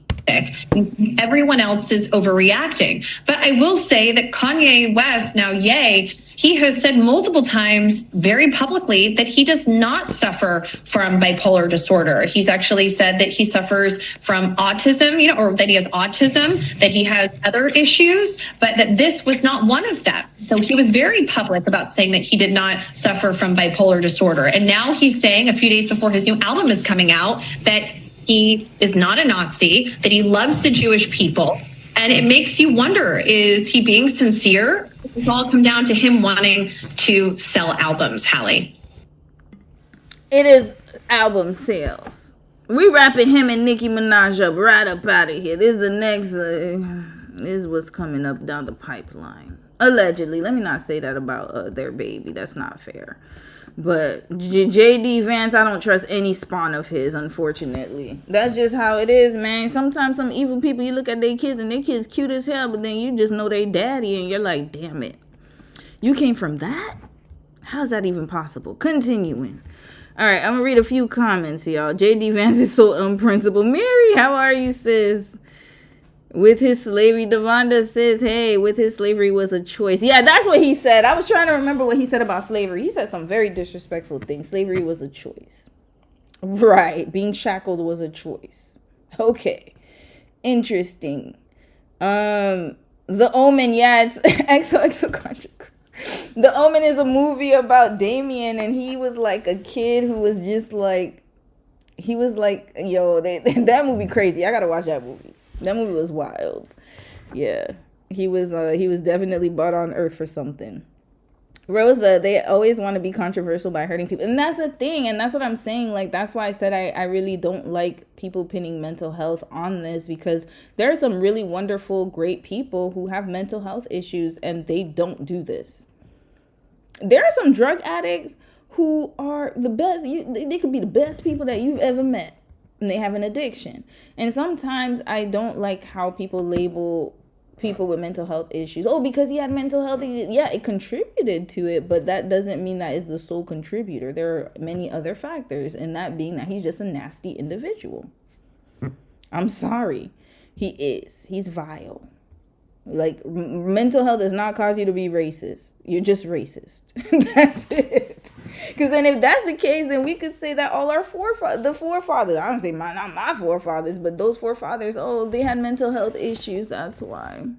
That's why they decided to be colonizers and to take, they had mental health issues. We could say that. Because hell, I could diagnose Kim Jong-un right now. He does have a mental health issue, but that's not the reason why he's going all crazy. That's because he's just a vile human being. He's just disgusting. Sylvie, how are you, sis? He said, of course, an album is dropping. He must be hurting financially. And yeah, and that's another thing. He's very strategic. The one thing I will say is he's very smart. He's intelligent. Hey, Sasha, how are you, sis? He said, these celebs are so brazen. Of course. Prince, how are you, brother? You said brain injuries have turned people into murderers, so I don't disbelieve this is all possible, but this is the second time he's apologized like this, so I'm not giving him any passes. I agree. Yes, traumatic brain injuries, they, like I said, they contribute to it. They have, I know some people who, their personalities change after they have a traumatic brain injury. I understand that, but then at the same time, like, he's very strategic. This is not the same situation. This man right here, he's just like very vile.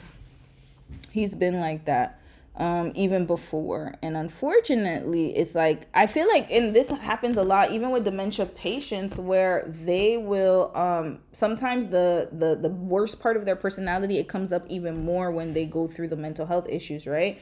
So sometimes you'll have people who are abusers. They've always been abusers, but then the mental health issue makes it worse, like that kind of thing, right? So yeah, that does happen. And sometimes people are just really wonderful people, and then their brain chemistry changes. I mean, there's so many factors, but I just don't like when people pin it only on men. Because he's bipolar. Yeah, no, there are some wonderful bipolar people who happen to have bipolar, and they don't go around doing racist rants. They don't do that. I'll read a few more comments, and I gotta hurry up because I said I was only gonna be here for 2 hours. Mocha, you said, I wish he had sought therapy right after his mom passed. He definitely needed it. But the thing is, he wasn't listening. And one thing I will say too is Kim Kim, as much as she annoys me as a Libra woman, she did try her best to get him into therapy. I will say that she did. She spoke about that a lot, and he just wasn't interested in that, unfortunately. And you can tell he wasn't taking his meds either. And so that's another thing. It's like, if you know that you have a mental health issue, if you're undiagnosed, that's another thing, right? But if you know that you have an issue, you know that you have a mental health issue, and it seems like he was aware, then why don't you seek help for it? You know what I mean? Like, he had the resources and the money to, but he just wasn't interested. And he even doubled down. They gave him so many chances to apologize, y'all. I remember the Jewish people, the Jewish community came out in droves. They even tried their best to get him to apologize. Black people tried their best to understand what he's like. Look, you just apologize.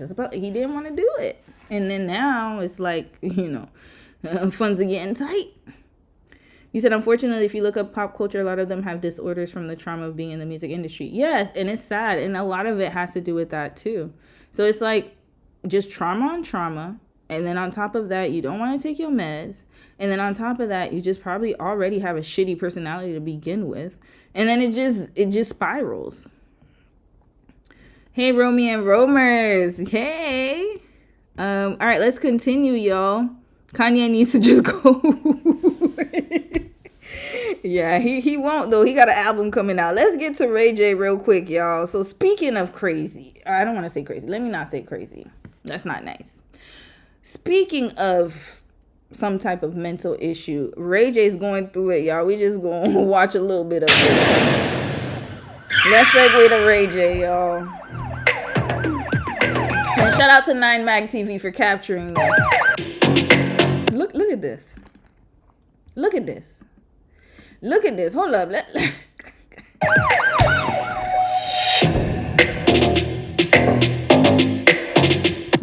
Look at this. He's spiraling too. Red flag. Ray J, put a shirt on.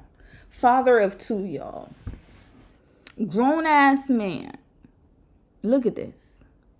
All right, let's hear what Ray J had to say. Because remember, the last time we covered Ray J, he was fighting with Princess on the internet and threatening to unalive everybody in the house, being very erratic. So let's see what's going on with him today, because we have an update on his health. Ray J returns to Instagram Live to reveal his heart condition. All right, what's up, everybody? It's Ray J. That's over with. We're live right now. We're coming off of a crazy run.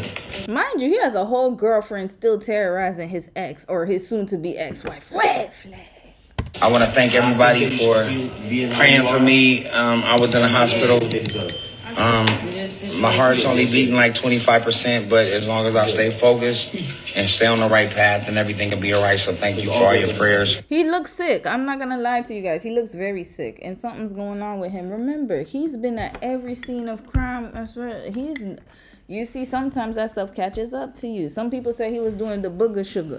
I don't know what the truth is, but what I do know, though, is he needs to go get checked. He definitely has something going on. Maybe the same thing as Kanye. And another thing I would say about Ray J is that he's very coddled. His mother, I remember his mama, didn't she tell us to mind our business? She told us to mind our business. Hold on, let's see. No. Let's put Sonia Norwood, Ray J. She told us, she told the whole internet. Here. This is the problem here, y'all. Brandy and Ray J's mom, Sonia Norwood, backs up son in court as he fights ex. Oh, no, that's old. Okay, I don't know why they're still fighting Kim. But recently, here, this is the one. Ray J and Brandy's mom responds to commenter who says she raised a terrible son. Red flag, she did. He's awful. He's an awful little boy. A young man, sorry. He's an awful man, I should say. He's not even a little boy. He's a little boy to her, but he's a grown-ass man. Look at that. Ray J and Brandy's mom will not tolerate haters, especially when they take aim at her kids. I hope each of you had a grateful Thanksgiving. The day started a little rough, but we had a good family Thanksgiving. Mind you, this is after he done did all that craziness with Princess Love. Love y'all. We're back on the road tomorrow, the singer's mom, Sonia B. Norwood, wrote via Facebook on Thursday, November 27th, in honor of the holiday. Detroit, see you soon. The proud mom who is currently on tour with her daughter and singer Monica finished her post with a heart emoji and the hashtag family first and the Boys Mind tour. So she's only thinking about business. She's not even thinking about her son. He was in jail at the time. Red flag. And then you wonder why he's running crazy around here treating women like crap. This is why. Mommy issues. Again, it ties. Excuse me, y'all. It all loops in. It connects. Someone commented, the truth. You raised a terrible son, one person wrote in the comment section, referring to Ray J, real name William Ray Norwood Jr. Happy holidays. Red flag. Now you a little messy. You raised a terrible son. Happy holidays. My goodness. Rather than delete or ignore the comment, Sonia decided to engage. Sorry, but I don't think so, she wrote back. You don't think so? And then the person wrote, you think pulling pew-pews and tossing women in pools is a good representation of the man you raised? The commenter responded, well, I hope you do better by mine. Yeah. Oh, sorry. Well, I hope I do better by mine. And you know what? This commenter ain't wrong. Look at that. Creighton Lee. I'm glad you said something. Look at this. And then, yeah, this is a public page. Look at that. Hold on. Did she write something else? Yeah, he was arrested. Doing all that craziness in front of the kids. This is what she said. This is craziness. What's his mama's sign? I need to know. She gotta be a water. I'm so sorry. Sonia Norwood. If she's not, I apologize to all my water signs.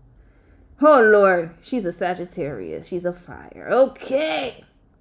Interesting. I'm sorry, water signs. You guys didn't take the L this time. She's a Sagittarius. And Nikki's also a Sagittarius. Interesting. I'll just leave it at that. I don't want to see this nonsense anymore. Continuing. Let's hear what's going on. His heart's at 25%, but if he just stays focused, then he'll be fine. I'm gonna burp right now, and I'm gonna say excuse me. All right. Wrap this up. You know what? I was gonna cover this. We don't care to see this no more. Next story. I don't care no more. No more. Done. We wrapping him right up.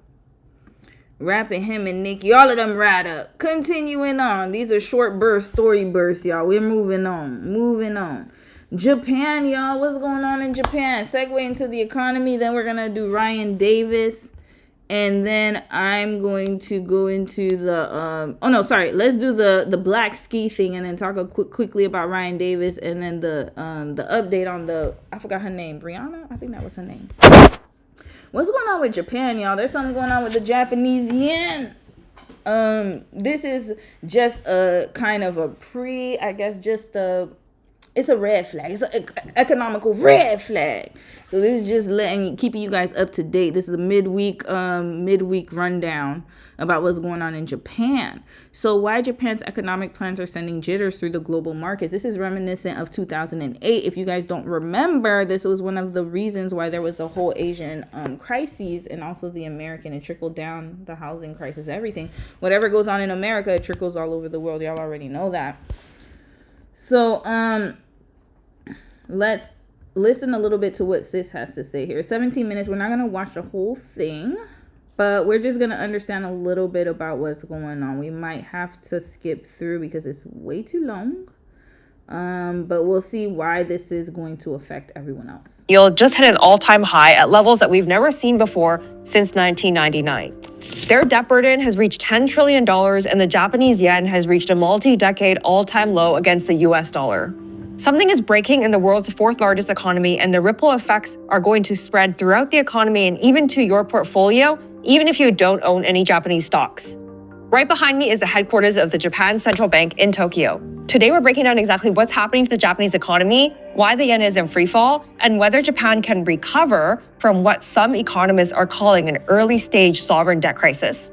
If you're new here, my name is Alice, and I grew up in a modest immigrant family and became a millionaire at 32. I also worked in corporate finance for almost a decade. Love you, sis, but we're going to have to skip through your intro. Y'all go watch Alice Chung. Shout out to you. And they assume it's just more or less the same, which is background noise that doesn't really affect them. But what's happening right now is a little different. Japan currently holds over $1 trillion in U.S. Treasury bonds.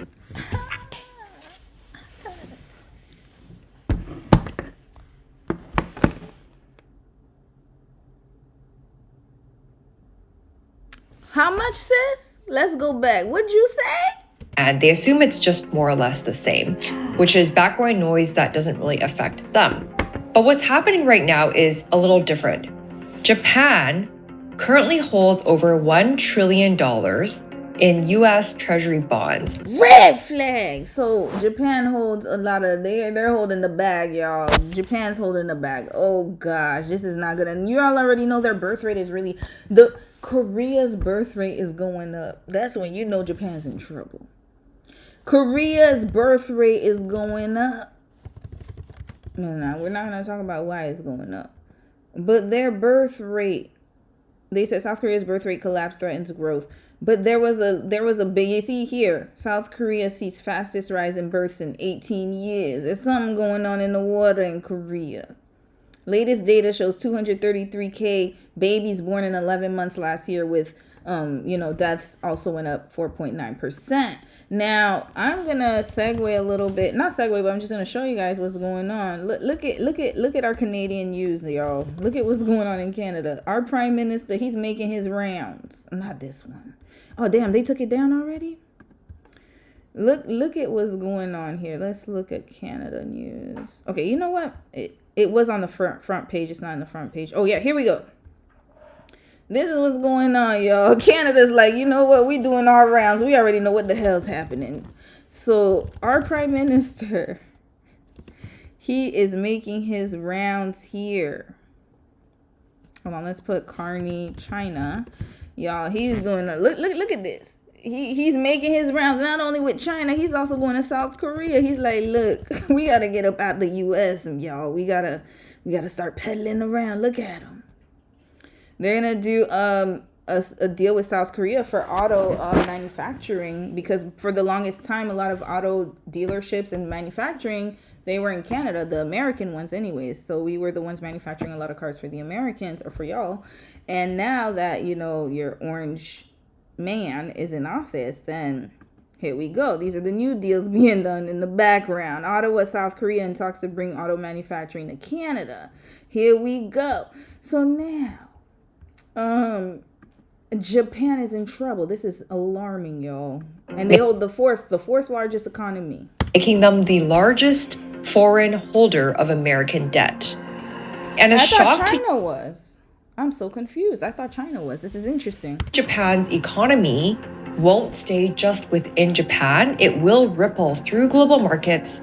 It will affect the US and potentially trigger a chain reaction in the global debt bubble. That's exactly what happened in 2008. Do we need a history lesson? Let's go.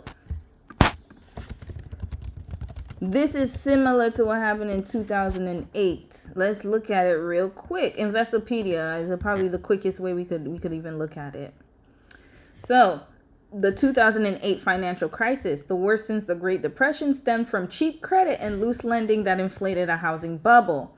When mortgage defaults rose, major institutions unraveled, culminating in Lehman Brothers' collapse and global recession. Y'all remember that. Now, let's look at what happened in Japan, because a lot of people, y'all, it was crazy over there. Let's see what happened in Japan. Why was Japan struck so hard by the 2008 crisis? Okay, we're just going to hit this one. It looks pretty okay. Yeah, Japan Center for Economic Research.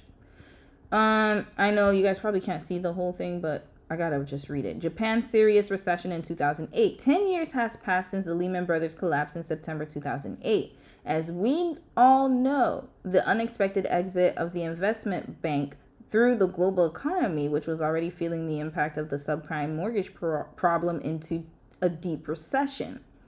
Japan was relatively immune from the financial impacts of the subprime mortgage problem.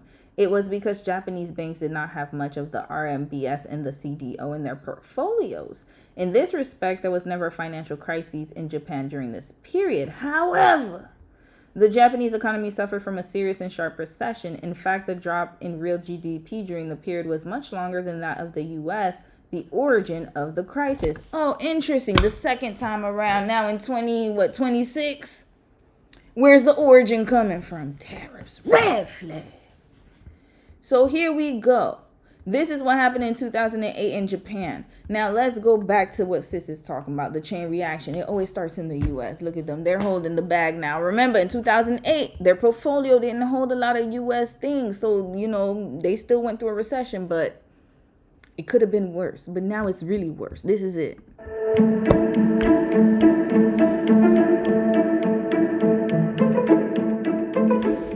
Let's start with the elephant in the room. Japan currently has a debt problem that makes every other nation look fiscally responsible.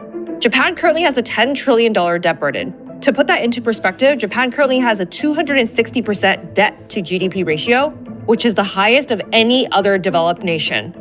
This basically means that Japan has 2.6 times more debt than their entire economy produces in one whole year. So what does this mean in practical terms? Basically, the Japanese government now spends 25% of their annual budget servicing this debt. So that's 25% that can't be spent elsewhere, like economic stimulus, healthcare, education, infrastructure. It's just being spent on interest on past debt. Yeah, they just like us, regular folks. You just paying the interest at this point. You gonna go into a consumer proposal or bankruptcy. Choose your pick. That's basically what's happening right now. They're basically using Peter to pay Paul to pay Peter to pay Paul. And then after that, they're like, well, damn, I don't know. We just paying the interest. So basically, they're paying interest. They're not even paying down the debt, which means that it's going to accumulate more interest. Eventually, it's going to crash. That's what Greece was doing. Greece did the same thing. They were borrowing so much money from different people. And then everybody was like, wait, hold up. Greece, you owe me money.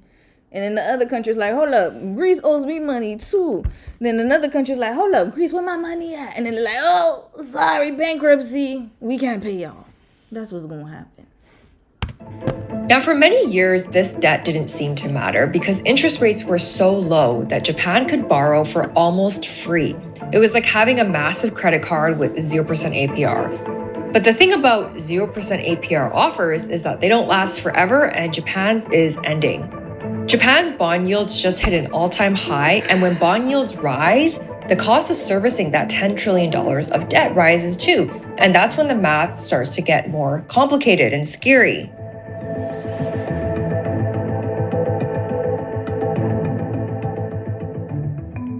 Now let's talk about what's happening with the Japanese yen, because this is where things get really interesting for anyone holding US dollars. The Japanese yen is trading very weak right now. It is at a multi-decade low, and it's been like this for a while. Yeah, and you know what? That's why a lot of tourists are going to Japan right now. It's so cheap to go to Japan. Tourism in Japan. I think it hit a record high last year. Yeah, Japan, amid an unprecedented travel boom, is starting to charge tourists more to visit.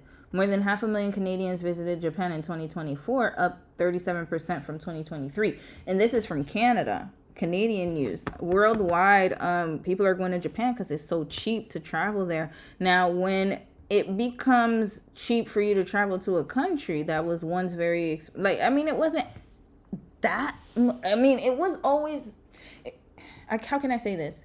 It was always affordable depending on where you were from, but it's still way cheaper than it was before. So once it gets cheaper to travel somewhere, that's when you know you got a problem. That's a problem right there. Well, as of when I'm filming this today, it is currently trading at about 156 to 1 against the US dollar. And this isn't just a temporary short-term fluctuation, it's a direct result of Japan's monetary policy decisions. And here's why the yen is falling. While the US Federal Reserve has been raising interest rates to fight inflation, the Bank of Japan has kept rates incredibly low. And that's what creates what's called an interest rate differential. So if you're an investor, where would you rather park your money if we had two options? In US dollars that are currently earning between 3 to 4% interest in a high yield savings account, or in Japanese yen that's earning close to zero? Yeah. Obviously, you pick the former, right? Yeah. Investor money flows to where it's treated best and where people can get the best returns. And in terms of foreign currency, right now, that's not Japan. So this weak yen creates a vicious cycle. Because as the yen falls, imported goods in Japan become more expensive. Japan actually imports a lot of its energy and quite a bit of its food. Really? Interesting. From where? I did not know this. I might need to do research on Japan. So a weak yen actually means higher prices for Japanese locals. So the Bank of Japan has a bit of a dilemma, and they're slightly trapped. Because if they raise rates to strengthen the yen, they actually risk crashing their economy and making their debt unaffordable. But if they continue to keep the rates as low as they are, the yen keeps falling, and there's no easy way out. Oh, so basically they're going, oh Lord. Inflation finally arrives and it's not. Okay, we're going to watch this last part and then we got to move on, but this is not good news, y'all. For decades, Japan's problem was actually deflation and falling prices. A lot of economists actually wanted inflation, and they finally started to get it, but now they're realizing that it's not really the solution that they hoped for. Japan's current inflation rate is at an all-time high, and after decades of prices going nowhere or even falling, Japanese consumers are now experiencing something they haven't felt in a long time. Things getting more expensive for the locals. Okay, so they tried to do what Korea tried to do. So I understand the concept because you want to keep rates at a, like, you know, you don't want people to panic. So then you're going to try to keep rates low so then it can feel like a sense of normalcy. Now you got to remember a lot of Asian countries, they are very high performance countries, and if you have people, especially in that culture, and I'm talking in general here especially in East Asia, if they start to feel the stress of the economy, then, you know, it's going to be desperation time over there, right? You guys already know they have a high self-unaliving rate. So they have to keep up this image that everything is fine, everything is normal, don't worry, it's okay, we got you, government, you know, daddy, you know, they call him I don't know what they call the Japanese government, but you know, Uncle Sam, you know, y'all call him Uncle Sam, but whatever, our government got you, don't worry about it, just keep working, keep producing, keep working at 6 days a week, 24-hour days, whatever, 16-hour days, and we're gonna be good, okay? We're gonna be good, keep everything good.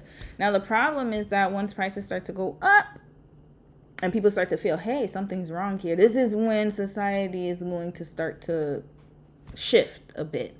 Now, I would say in the North American context, for us, we're just used to this stuff. So it's so sad to say, but we're so used to getting the bare minimum that when you start to take things away but charge us more, we just gonna take it.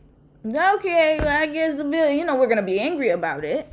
But at the same time, it's like, it's expected, right? Whereas in Japan, it's not. Korea, same thing. Like, it took a while for them to increase prices, and even now they're starting to feel it, but it's not even the same level that we're at right now, right? So anyway, that's just my opinion about what's going on. I'm not an economist, but what I will say is I can see why the Bank of Japan is hesitant to increase interest rates, and it's because they want a semblance of normalcy, because they understood what happened in 2008. There were a lot of people who self-unalived themselves, y'all. Hold on, let me see if I can find a statistic.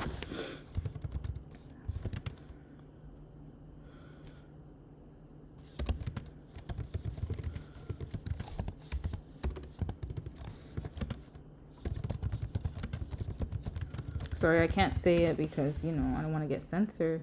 But yeah, it was like super high. Like there are a whole bunch of articles about it. And yeah, here in Asia, this was in 2009, in Asia, suicide unaliving rise due to financial crisis. They really they're very extremely, like, when you take that away, like, because remember, that's what they are socialized to work for the country, and that if you work really hard and you do what you're supposed to do, you're going to get the big reward. And any type of change in that situation, they're very sensitive to that. I would say that culturally. And so what ends up happening is that you are going to have a lot of people panicking. They're not going to buy toilet paper. You see how during COVID people started panic buying? That's our behavior. Their behavior is not panic buying. Their behavior is just jumping. Gotta be honest. All right, let's continue. The 3-year average of Japanese inflation has completely reversed from the deflationary trend of the past 2 decades. And for years, Japanese inflation had averaged around 0%, sometimes even negative, which is pretty rare for a modernized economy. Now, it's averaging around 3%. Now, 3% inflation might not sound like much compared to what Canada and the US has experienced in a post-pandemic world, but for Japan, this is a pretty seismic shift because the entire Japanese economy was built on the assumption of little to no inflation at all. So we're used to inflation here, but think about what this means for Japanese locals and Japanese savers who have more traditional ways of managing money. For decades, keeping cash was actually a reasonable strategy because prices weren't rising. And because interest rates are so low in Japan, they don't have high yield savings accounts like we do here. Now, that cash that Japanese savers have been stacking and hoarding for years are now losing purchasing power. And the rules that Japanese consumers lived by for 30 years are now suddenly becoming more obsolete. Inflation is forcing the And remember, they have an elderly population. So just imagine if your senior parents, they're used to saving money. They don't have high yield savings account. They're not trying to save extra money because they don't have an incompetent, a lot of governments are incompetent. I can't even say that. But at least their government acts like they give a damn about their people. So then you have this kind of situation where then, hopelessness. Because if you're having an aging population and then their dollar is not worth anything at this point, and then they understand that it's not, this is a problem. Bank of Japan's hand. The Bank of Japan knows that they can't just keep printing money and still keep rates at zero while inflation is at an all-time high. But at the same time, if they raise their rates, it also threatens their entire debt-fueled economic model. Yep.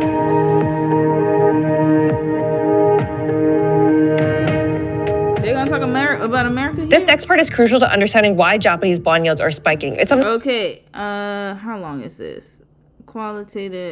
Mainland China tourism. Okay, we don't need to go through that. Demographic time bomb. Yeah, that's the elderly.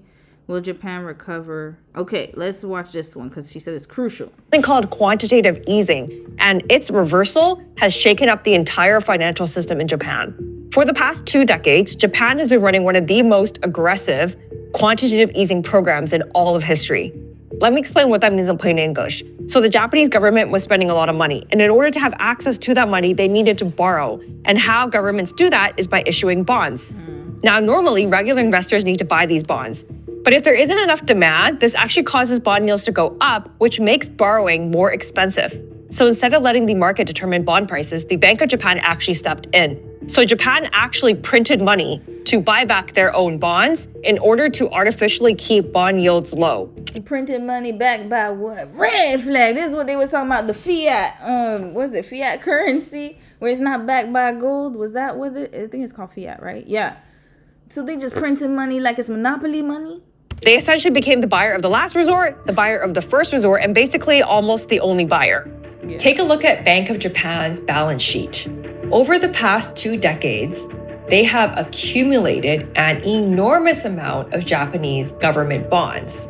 The Bank of Japan now owns over 50% of all Japanese government bonds.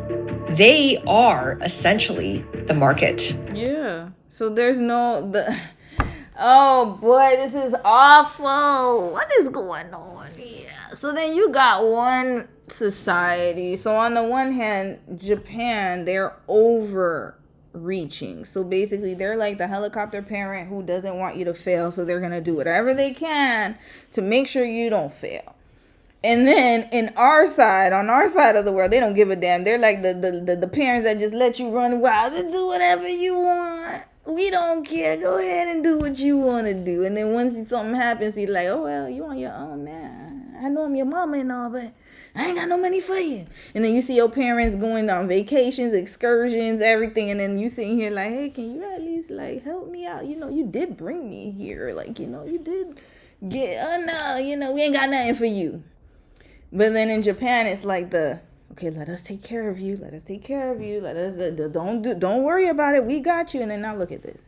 But what's changed is that since 2022, as inflation finally appeared, the Bank of Japan has had to stop printing money to buy bonds. And more recently, they've even started reducing their balance sheet, which means selling bonds. So the single buyer of Japanese bonds, which is themselves, have just become a seller. So what happens to the bond prices when the biggest buyer leaves the market? Bond prices start to fall. And when bond prices fall, yields rise. And this is exactly what we are seeing right now. All right, so tourism collapse. So I can already imagine that Chinese tourists are not going to Japan. What's the reason, though? Is there a reason? And that is confirm that most of the tourists were actually American or from other Asian countries. Didn't really see anyone from mainland China there, which is really surprising because you would think that most of Japan and also Korea's tourism market comes from mainland China. But there's a reason for this. This all started after Sanae Takaichi, a prominent Japanese politician, made comments about Taiwan that angered Beijing. Over the past week, those long she was yapping. Oh, Lord. signaled instincts have crystallized into a direct clash with Beijing after a series of remarks in Japan's parliament about how Tokyo might respond if China uses force against Taiwan. And China's response was so fast. I mean, but she didn't say anything. You see, this is the problem. I don't think she said anything wrong because she's trying to say, hey, we're going to be with Taiwan because they are a sovereign country and you want to be a big bad bully, Beijing, and remove people from traveling. And so, unfortunately, when your country depends on the tourism of China, you got to be careful with China because they be on some passive-aggressive kind of type of activities. They don't like you talking bad about their country. So, yeah, that's going to happen. Oh, that's a lot of tourism. That's a lot of tourist dollars lost. Right? They essentially immediately discouraged and stopped their citizens from visiting Japan. And the facts actually show that Chinese tourists are indeed Japan's largest source. I mean, they're close by. And then, the whole history with Korea. Korea has always had a beef with Japan. Like, yes, there are Korean tourists who go to Japan, but it's not, the population's not even close to the amount of the size. And again, this is what happens when you don't diversify. This is what happens when you remain insular and you don't diversify your, you don't make it open for other people. This would have all been resolved had they kind of been more diverse. And I get it, everybody wants to be homogenous and maintain the culture. You can maintain that, but then at the same time, your country's you're not populating. So of course you're going to lose in that way. You need people to run a country. It is impossible for you to run it alone unless they're using AI. I don't know. Maybe they're using robots. Maybe them little raggedy ass robots we saw. Red flag. But point is that you need to be more diverse and open-minded because now look, you got a problem. You beefing with your brethren in China. Korea halfway, they don't like y'all most of the time. There's always this beefage going on between y'all. Then what's up with the Southeast Asian countries? You could have had them, but then you want to be racist towards them too. So then this is what happens. I gotta keep it 100. So now this is what happens when you don't diversify, when you're not trying to have diversity. And then, there were so many people who would have loved to immigrate to Japan. And I understand, trying to keep, like I said, trying to keep the locals happy and trying to keep the population of your country happy, but also having immigrants come in. There's a balancing act to it, and I get it. But you don't have the choice. Your population, this would be different if you were booming, but you're not no China. China can afford to do that. You can't. Get it together, Japan. Of tourism revenue. They go to Japan for shopping, electronics, cosmetics, the food, the culture, the cleanliness. Also, it's very, very close in terms of geography. So that's why it makes for a very attractive destination for Chinese visitors. So if you were to walk through Ginza, which is the luxury district, or Ikihabara, which is the technology district, you'll notice the difference. You don't see tour buses. People's shopping bags aren't as full. When we booked our hotel, we noticed that a lot of them are actually pretty cheap right now and offering discounts. So this is real economic pain that doesn't immediately show up in GDP numbers, but affects people on a day-to-day basis. And it affects thousands of small businesses as well. Japan is caught in the middle of US-China tensions, and they're paying an economic price for it. And this tourism collapse is just one example of how geopolitics directly impacts Japan's economy. Okay, we already know about the population. And now, will they recover? Let's hear what she has to say. And the answer to that is that there is no easy answer. It's complicated. They have a lot of structural challenges that don't have easy solutions, but they also have a lot of strengths as well that shouldn't be overlooked. So let's look at some of the potential paths forward. Scenario 1 is managed decline. So in this scenario, Japan would accept slower growth, they would manage their debt carefully, and they would focus on maintaining quality of life, even if their economy shrinks a little bit relative. That's not gonna work if you have somebody like Agent Orange in office. Anything could go haywire at any time, and this might not be a good idea. You need to plan. You need to have a risk assessment, Japan. To others. This is probably the most realistic scenario, that Japan remains wealthy, safe, and technologically advanced, just not growing. The second scenario is immigration reform. There we go. Japan could open their doors to offset some of this population decline that we've talked about previously. But this would also require a massive shift in a country that has been historically very against large-scale immigration. You don't have to have large-scale immigration, but you need extra manpower. But then at the same time, I understand because, like, some, people need to be at home to build their countries. So I get that part of it. But at the same time, it's like, you kind of don't have a choice at this point. You're going to have to figure that out, Japan. There are some small steps that have been taken, but nothing close to what would actually be needed to reverse demographic trends. The third scenario is technological revolution. Japan could choose to use robotics and AI to offset their shrinking workforce. They are already leaders in robotics, and if any country could be close to automating some of its work. It's not going to work since they need money for that. You need money to have this, and they're already broke. That's what you're trying to tell us. They're already in arrears. They're already paying interest. They're not even paying the main debt. So they cannot afford to do scenario 3. It's between 1 and 2. And in my opinion, 2 makes the most sense. In my opinion. 1, they're already doing that and it's not working. And you got too many old folks. And then also they getting eaten up by bears right now. Oops, sorry, y'all. Uh-oh. What did I do? Yeah, they're getting eaten up by bears right now. Hold on. Sorry. I didn't mean to make it that big. But yeah, they're getting eaten up by bears. Don't they have a whole bear? The bears population is going... That's craziness. Bears in Japan. The bear population is increasing. Here. Japan has a whole... Yeah, there's a surge of bears. That's what's going on in Japan, y'all. Them bears ain't playing with how the hell the bear population is increasing. That's wild to me. But anyways, continuing. Number 3 doesn't work for them. Of course, it would be Japan, but this is still largely very theoretical. The last scenario is a debt crisis and reset. So this is probably the most pessimistic scenario, but in the case or in the event that Japan's debt becomes completely unmanageable, this would turn into a crisis that forces the entire system to reset, which would involve the currency collapsing and debt restructuring. Yeah, and most that's going to be too risky. Economists think that Japan could probably avoid this, and it's not likely to occur. Yeah, that's way too risky. Does she have another solution? I think that the most likely outcome is somewhere between scenarios 1 and 3. Japan will probably experience... I don't think number 3 is a good idea. Is that the AI one? Yeah, 3 is AI. They can't do it if they don't have money. You need money for AI. They don't have it. So, unless they borrow more money, but then who they gonna borrow from? They can't borrow from the U.S. U.S. is in debt too. Sis, I don't know. I think number 1 and 2, in my opinion, that makes the most sense. Which would involve the currency collapsing and debt restructuring. And most capabilities, a very highly educated workforce, and social stability that a lot of countries envy. But going back to the growth that the country experienced in the 1980s isn't really in the foreseeable future based on where they're at right now.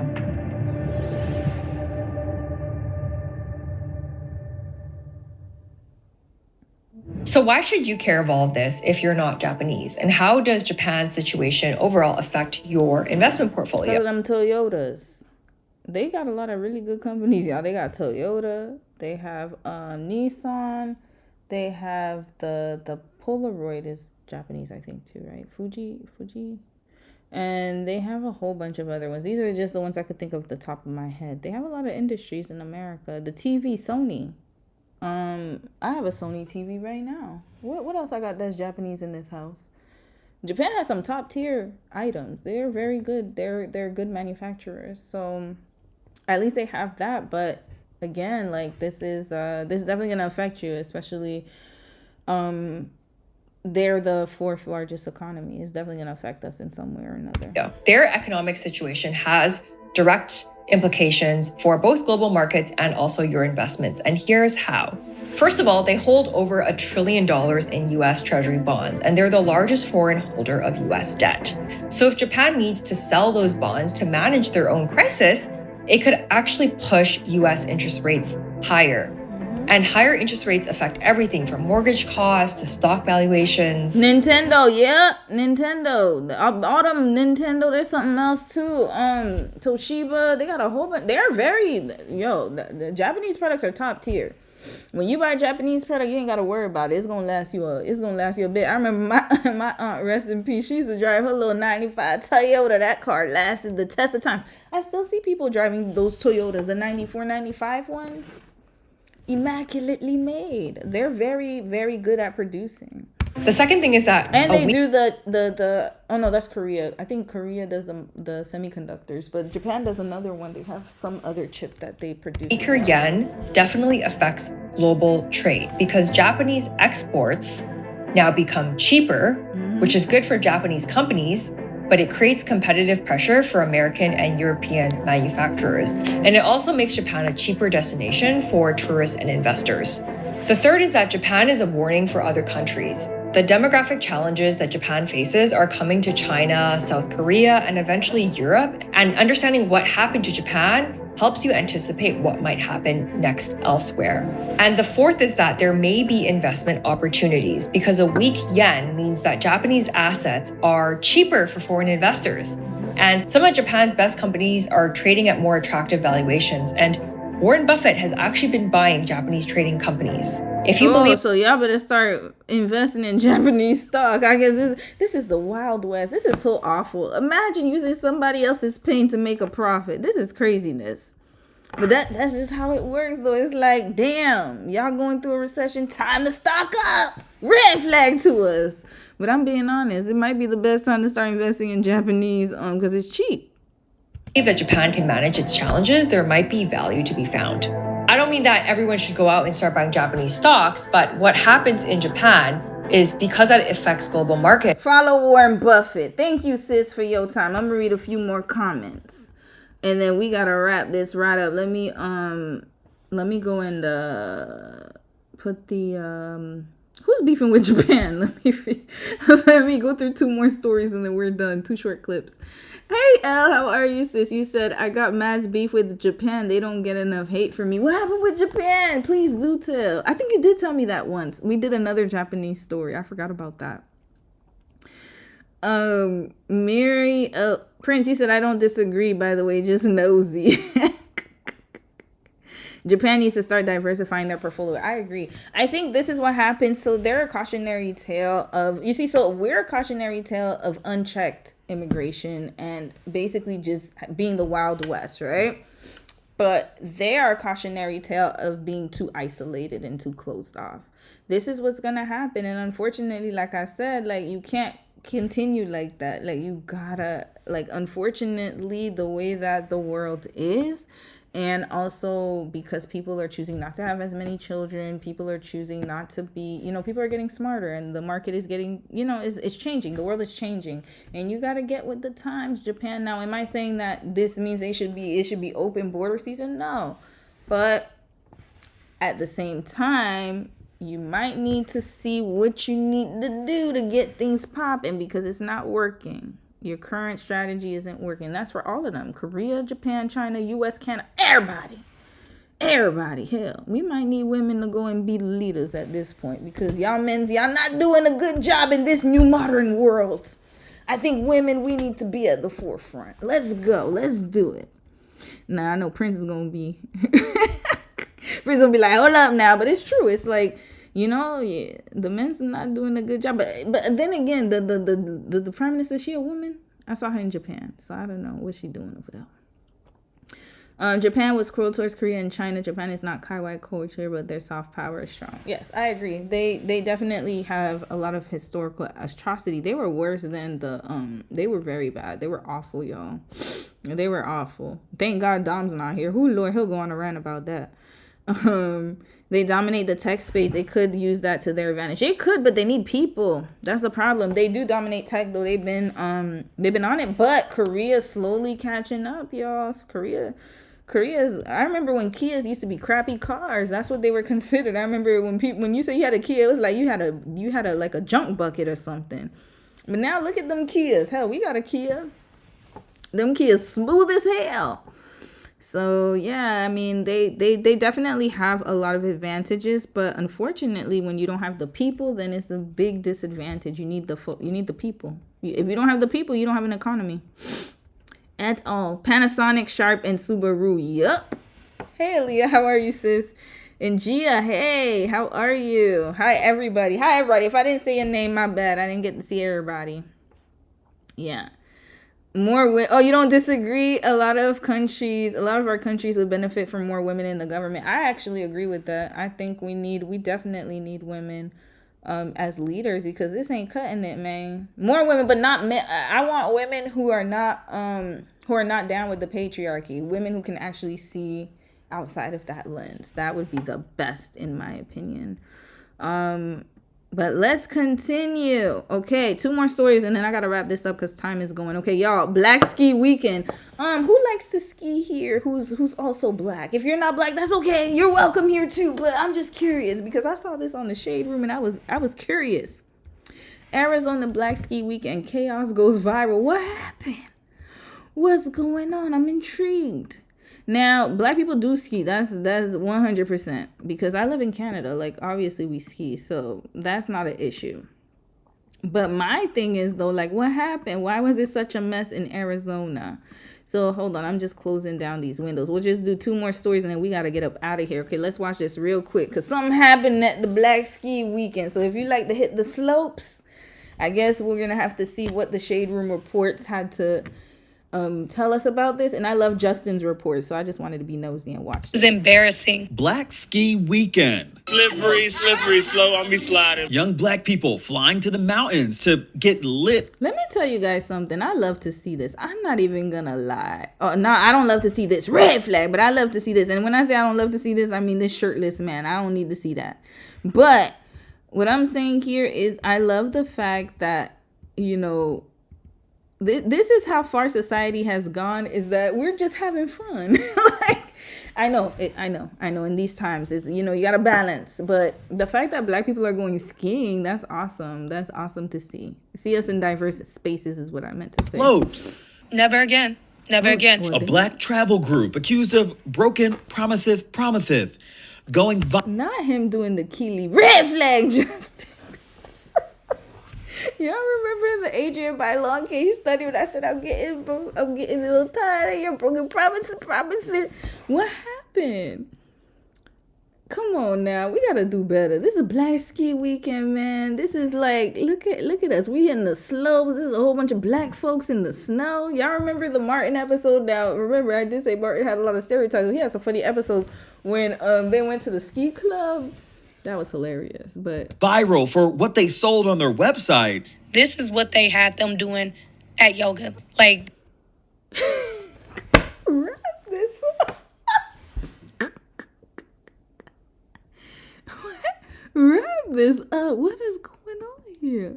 This is what they had them doing at yoga. Like the dining area of the lobby. Versus what guests actually got. And when the Shade Room got involved, I had a good time. Our influencers hold on, y'all. I gotta redo this. Hold on. I'm lagging now. I've been laughing way too much. Hold on. Sometimes that does happen if there's like way too much surge or power surge here. Let's do it again, because we gotta play this. What is going on? What happened to the yoga red flag? What? Why was it just laying down there like that? That's not yoga, guys. What's happening? Oh boy. Okay, let's go back. I'm sorry, y'all. This was too funny. Our website. This is what they had them doing at yoga. Like the dining area of the... I am aware they weren't doing downward dog. It was a joke. Okay. All right. The lobby. Versus what guests actually got. And when the Shade Room got involved, I had a good time. Our influencers trying to sabotage this black travel group on purpose. I'm Justin Carter. This is TSR Investigates. It's been getting messy on TikTok. A black woman's harsh take on what happened to her at a Black Ski Weekend. This one in particular in Flagstaff, Arizona, organized by the Black Arizona Run Club. It's not affiliated with the other ones, the popular ones in Colorado and Canada, but as I started... Yeah, they had a whole Black Ski Club in Toronto at Blue Mountain. Yeah, we have a lot of ski activities here because it's, you know, I mean, hell, it snows most of the damn year here anyways. But okay, let's hear what sis had to say. I'm gonna stay neutral in this because, you know, I know how we get, and y'all know how we get. If you part of them, if you look like me, you know how we be getting. So let's give them the benefit of the doubt, because, you know, these days I'm trying not to be too negative towards my kinfolk. I'm giving us a chance to, you know, that's why y'all see me more gentler with my kinfolk. You know, we still family. We all we got, right? So I'm gonna be nice. Let's see if sis is being too much, if she's exaggerating. Investigating her claims, it is clear that somebody was embellishing the truth. It was so unprofessional. It was so unprofessional and tacky. Almost 1 million. I like your silk press, sis. The press is pressing. People watched her 3-part story time on TikTok. It was completely ruined. Like, they false advertised everything. Zakia is her name, and she told me that this is what she was promised for $1,500 total. Now, y'all know AI came up with this. I hope y'all know that. ChatGPT probably came up with this because their ChatGPT loves to put these little bus emojis and all these things. Hey, get it how you live. But I'm just letting y'all know, ChatGPT loves to do these little emojis. Her husband and 2 friends would get round-trip transportation to weekend events, including a bar crawl in the slopes in Flagstaff, Arizona. Also, private suite lodging, including 1 suite with 2 queen beds to... 4 tickets for $1,500 is a pretty good price. That's a steal. For a ski trip? That's a bit too cheap. $1,500 for 4 tickets, that's not bad. Skiing is expensive, y'all. Even the rentals and stuff is very expensive. 4 tickets for $1,500. That sounds cheap to me. I don't know. Y'all let me know. To me, that sounds very cheap for skiing. Including a bar crawl. You see? You wrote it. Who wrote that? Prince. 4 for $1,500. Yeah, that's a good deal. Hold up. I'm gonna need to... Okay, something's wrong here, y'all. Maybe it's because they have a group discount. This is a little too cheap. In the slopes in Flagstaff, Arizona. Also, private suite lodging, including 1 suite with 2 queen beds to not be shared with other attendees. The group option says that it comes with a suite, right? So a suite is very different from a hotel room. A suite typically has a living space and then separate living quarters. And it was advertised for a group of 4 people. She says that was the first red flag. We get there, they give us the rooms. It's a motel setting, right? Like, yeah, no, I'm sorry. Gia, you right. You said I was going to say that sounds too cheap. Yeah, it does. 4 for $1,500.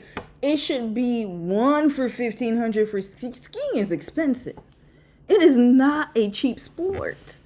So, and then you could tell sis, I could already tell she's grown up in a different type of way. So she knows the difference between a sea hotel, It's quite possible that the people who organize it, maybe they thought that it's a suite. Because, you know, sometimes, like, they do say motels are suites and stuff. So, I mean, it's a difference in words. And it's also, like, again, like, I think it just goes to show the experiences and the different, like, ways of seeing things. Because for other people, maybe the motel is a suite. Because some people consider motel suites, right?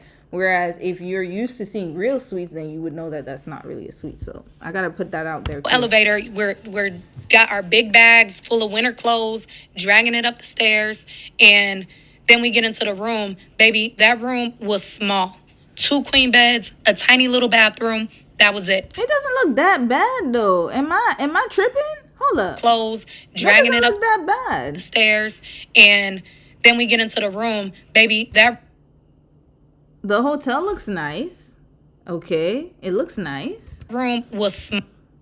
The room doesn't look that small to me. I mean, it looks like closely, but it doesn't look awful. I mean, 4 for $1,500, it's not that bad. I was expecting roaches or something, I'm being honest. I thought it looks pretty okay to me. 2 queen bed. The kitchen area looks nice. I mean, it doesn't look bad. It looks very clean and well maintained. It's a tiny little bath. That's a tiny bathroom to you? Does she not see my bathroom? Red flag, sis. You see, I knew you was gonna be doing too much. Sis, this is not tiny. Maybe is it a difference in, to me? Okay, y'all let me know y'all opinion. Nobody's wrong. This is one of those things where it's like different perspectives, right? That does not look like a tiny bathroom to me. To me.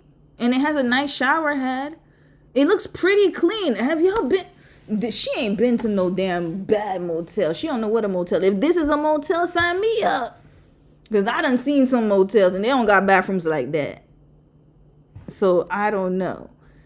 I don't understand why she's saying it's small. To me, that bathroom looks pretty regular size. I think she was, again, expectations. What kind of suite are we talking? For $1,500 for 4 people. It's red flag. Room. That was it. There was no way that she and her husband were going to share a double queen room with a... Oh, wait, sorry, y'all. I cut her off. My bad. Was it? There was no way that she and her husband were going to share a double queen room with another couple. It is what it is. We'll just go somewhere else for the night. No. That's too much. Red flag. Now, here's where I got to give the red flag. I thought this was for her and her husband. This is for her husband, and 2 other people, 4 people. Okay, so I think I know what they did. They said 4 people for $1,500. She probably thought they were gonna have their own quarters, but what she didn't realize is it was one space. Okay, it was again a misunderstanding and maybe not asking for information in the way that it was advertising. Like I told you, the ChatGPT text told me all I needed to know.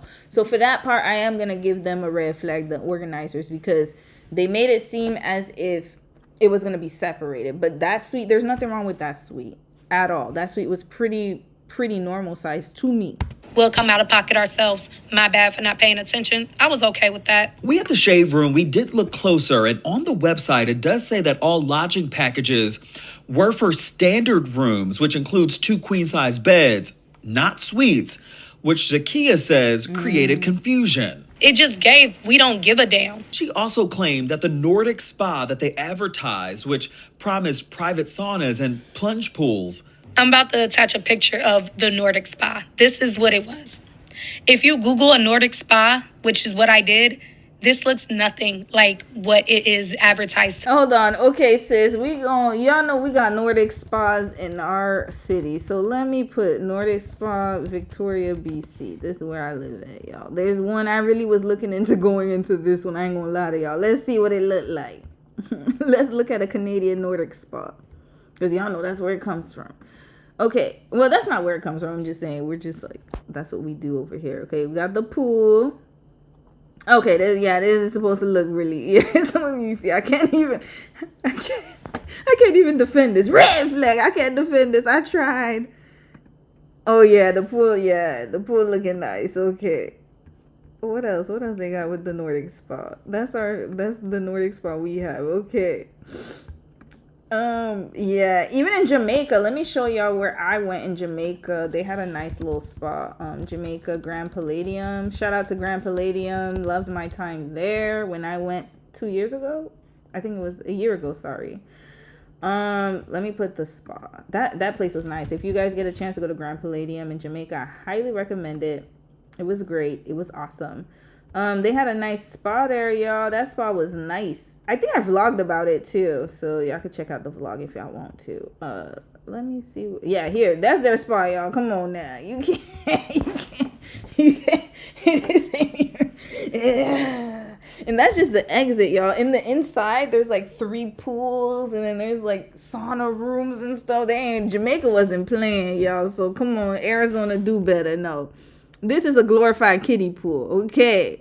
All right, sis, I'm going to be with you on this one. It's literally just a hot tub. In the morning group yoga session. This is what they had. Too many people. Red flag, there's too many people. Let me tell y'all about yoga. Yoga, they usually got y'all spaced out. There's too many people here.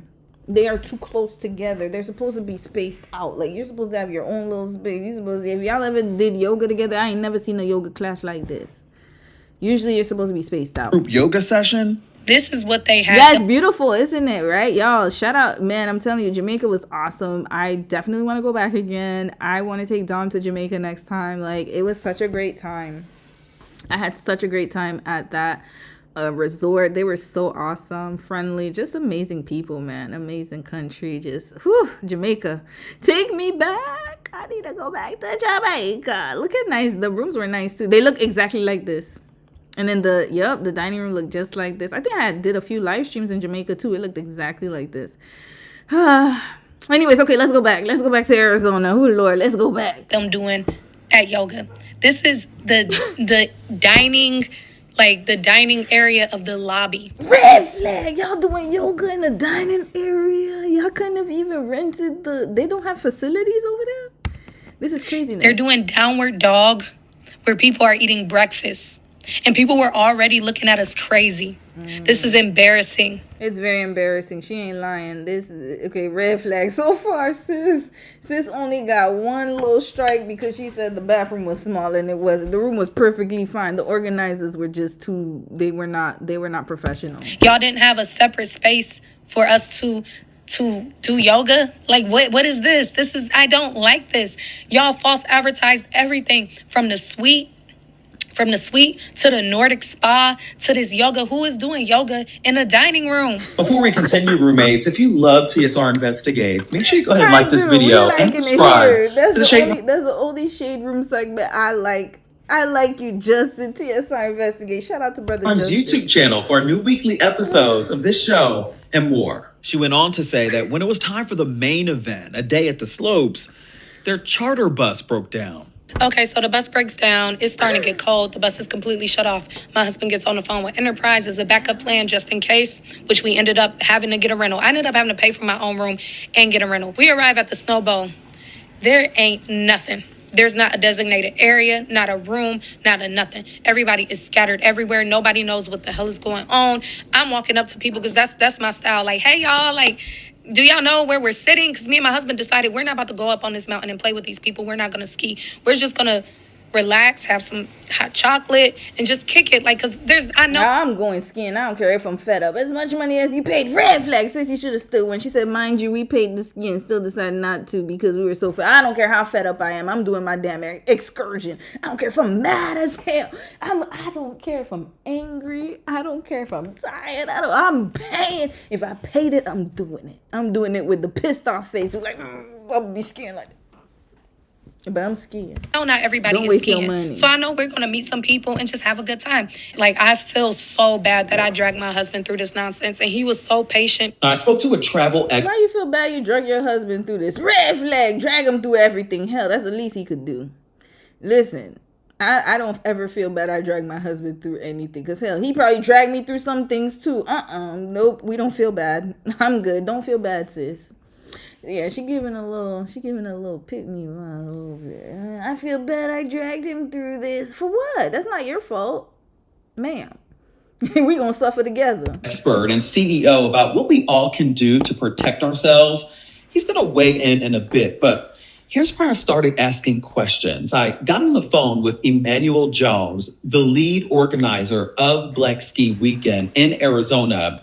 He was not willing to speak to us on camera about this, but he does say that Zakia's videos are fabricated. Her goal, he says, may have been to harm his brand publicly. He says that the proof is in the receipts and how other people reacted on TikTok to Zakia's stories.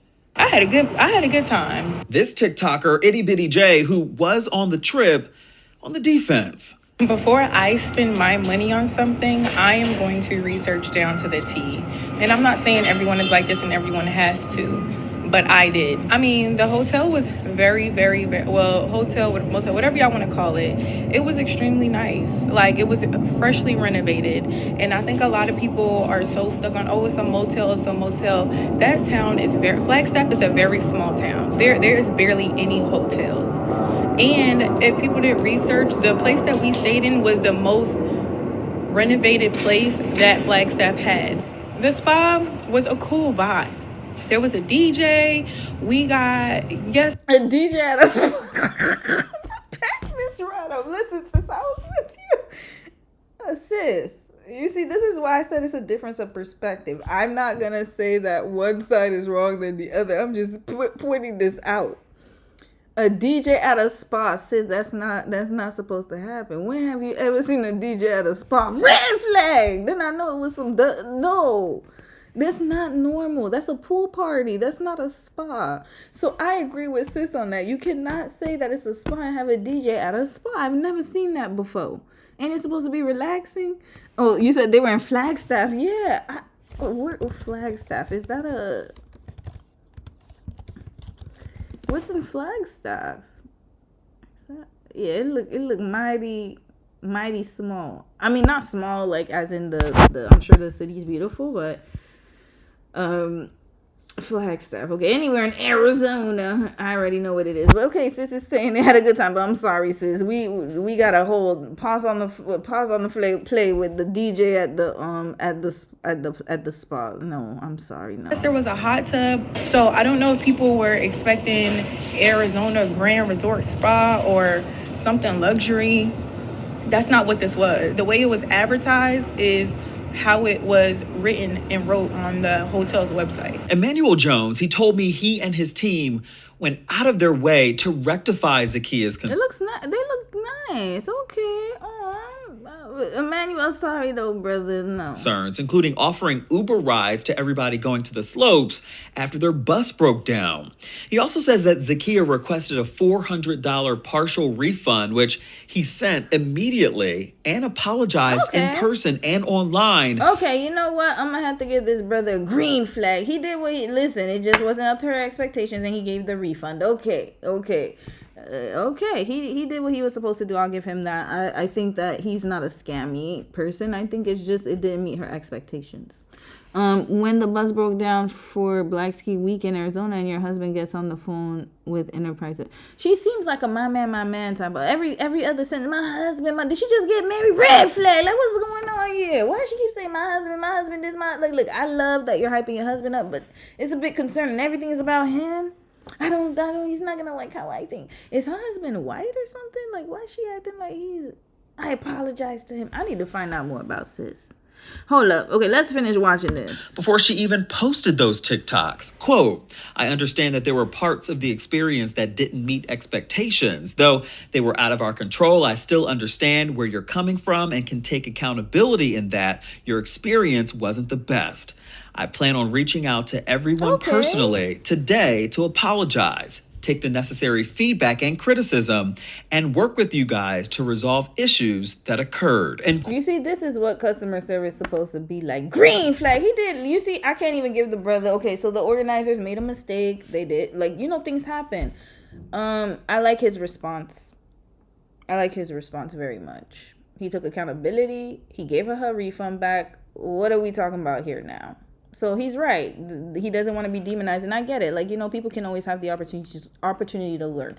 I think what sticks out to me though is expectations. That's all I could think in my head. It's like, I think that especially as a race, right? Because we're all different. We're not a monolith. Every Black person is different. But I think that we are definitely getting better economically as far as like our economic power in North America. I can't speak for other places, right? So what I will say, though, is that with that comes with different expectations. Some people grew up in different areas and environments than others. And sometimes we just have to understand that what may be small to one person may not be small to another person. Like, for example, she said that bathroom's small. That bathroom looks very, very good to me. I would have been, to me, that's not a small bathroom at all. And then to somebody else, it could be like a mansion. So I just think it was just expectations weren't met. And I think he addressed it very well. So, even though I was laughing about but please, brother, no yoga in the lobby.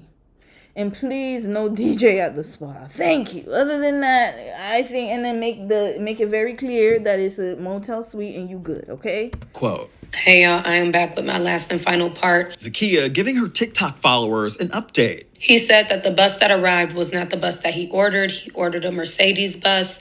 The company delivered a different bus, and he did not want to make us wait. So that is the bus that we went with. And of course, there was a lot of chaos that occurred with that bus. Second thing was the hotel situation. He said that the hotel was advertised as a suite.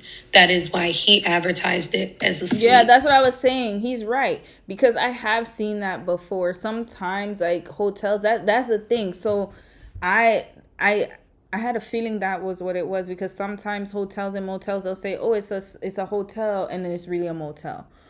excuse me, or they'll be like, it's a penthouse and it's really like an Airbnb or something like that. So sometimes, like, you know, I don't think he lives in Flagstaff.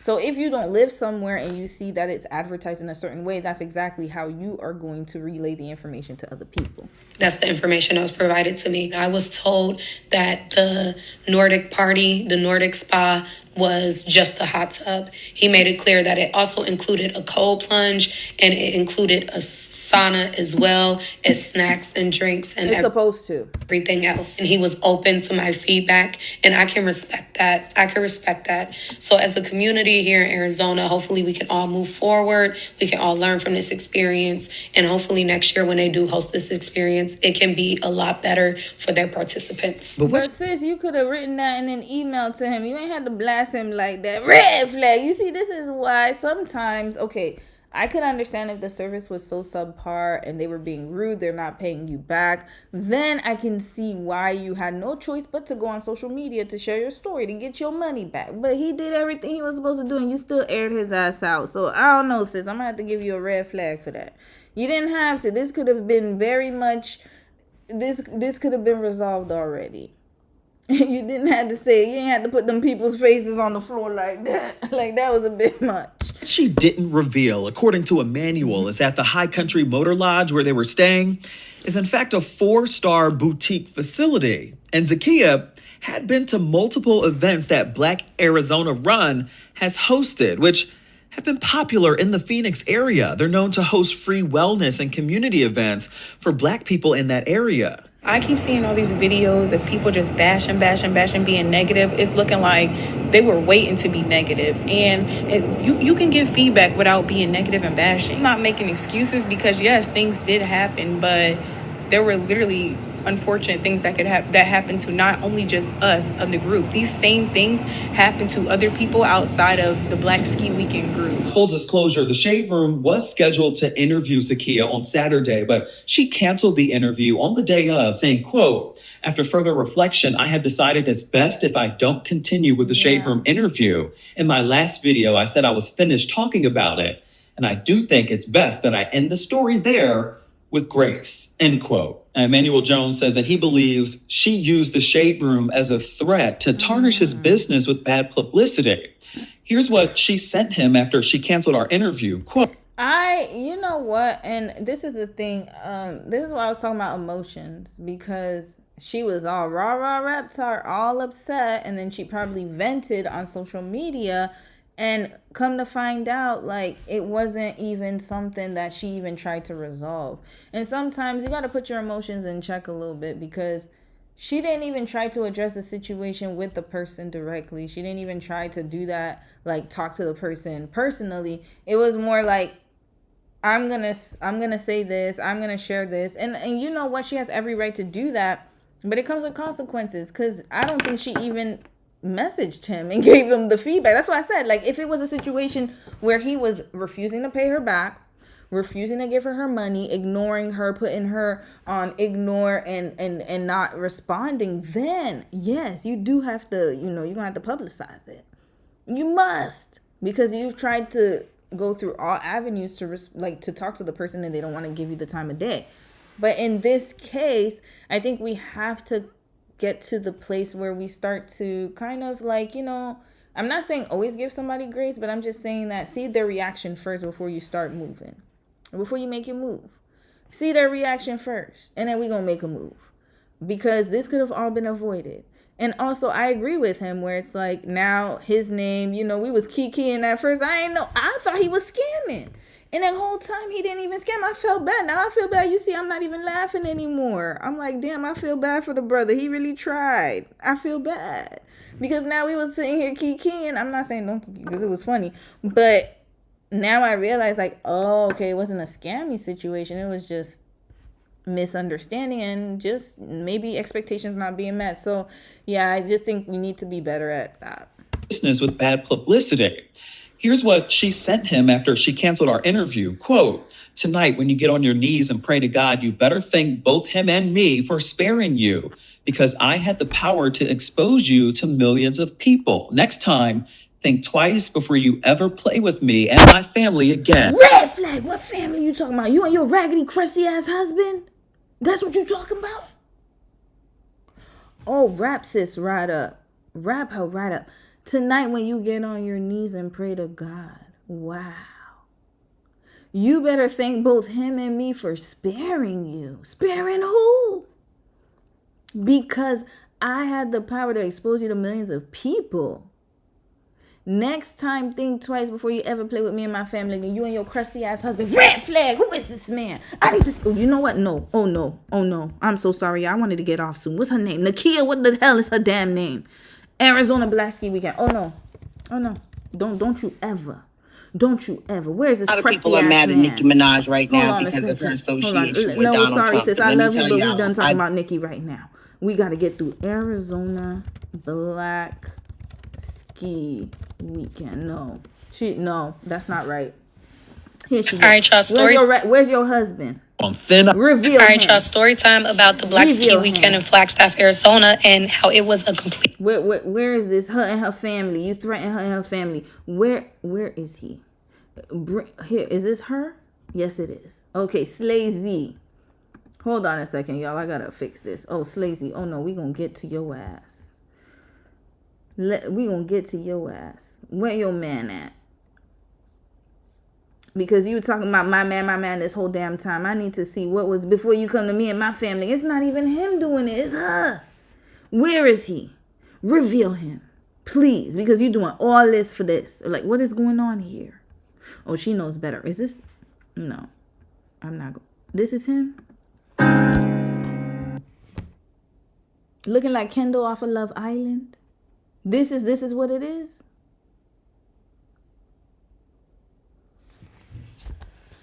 Wrap this right up. Wrap this right up. So she doing all of this. Next time, think twice before you ever play with me and my family again. All this for this.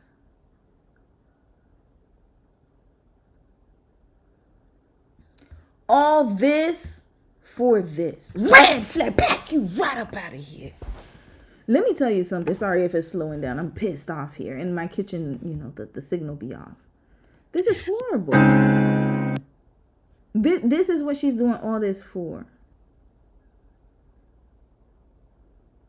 I'm sorry you have to go through anything like that. It's been on my mind since you told me, and I definitely don't want to just let it slide. Mainly because taking the time to call you, bringing it to the forefront for whatever purpose.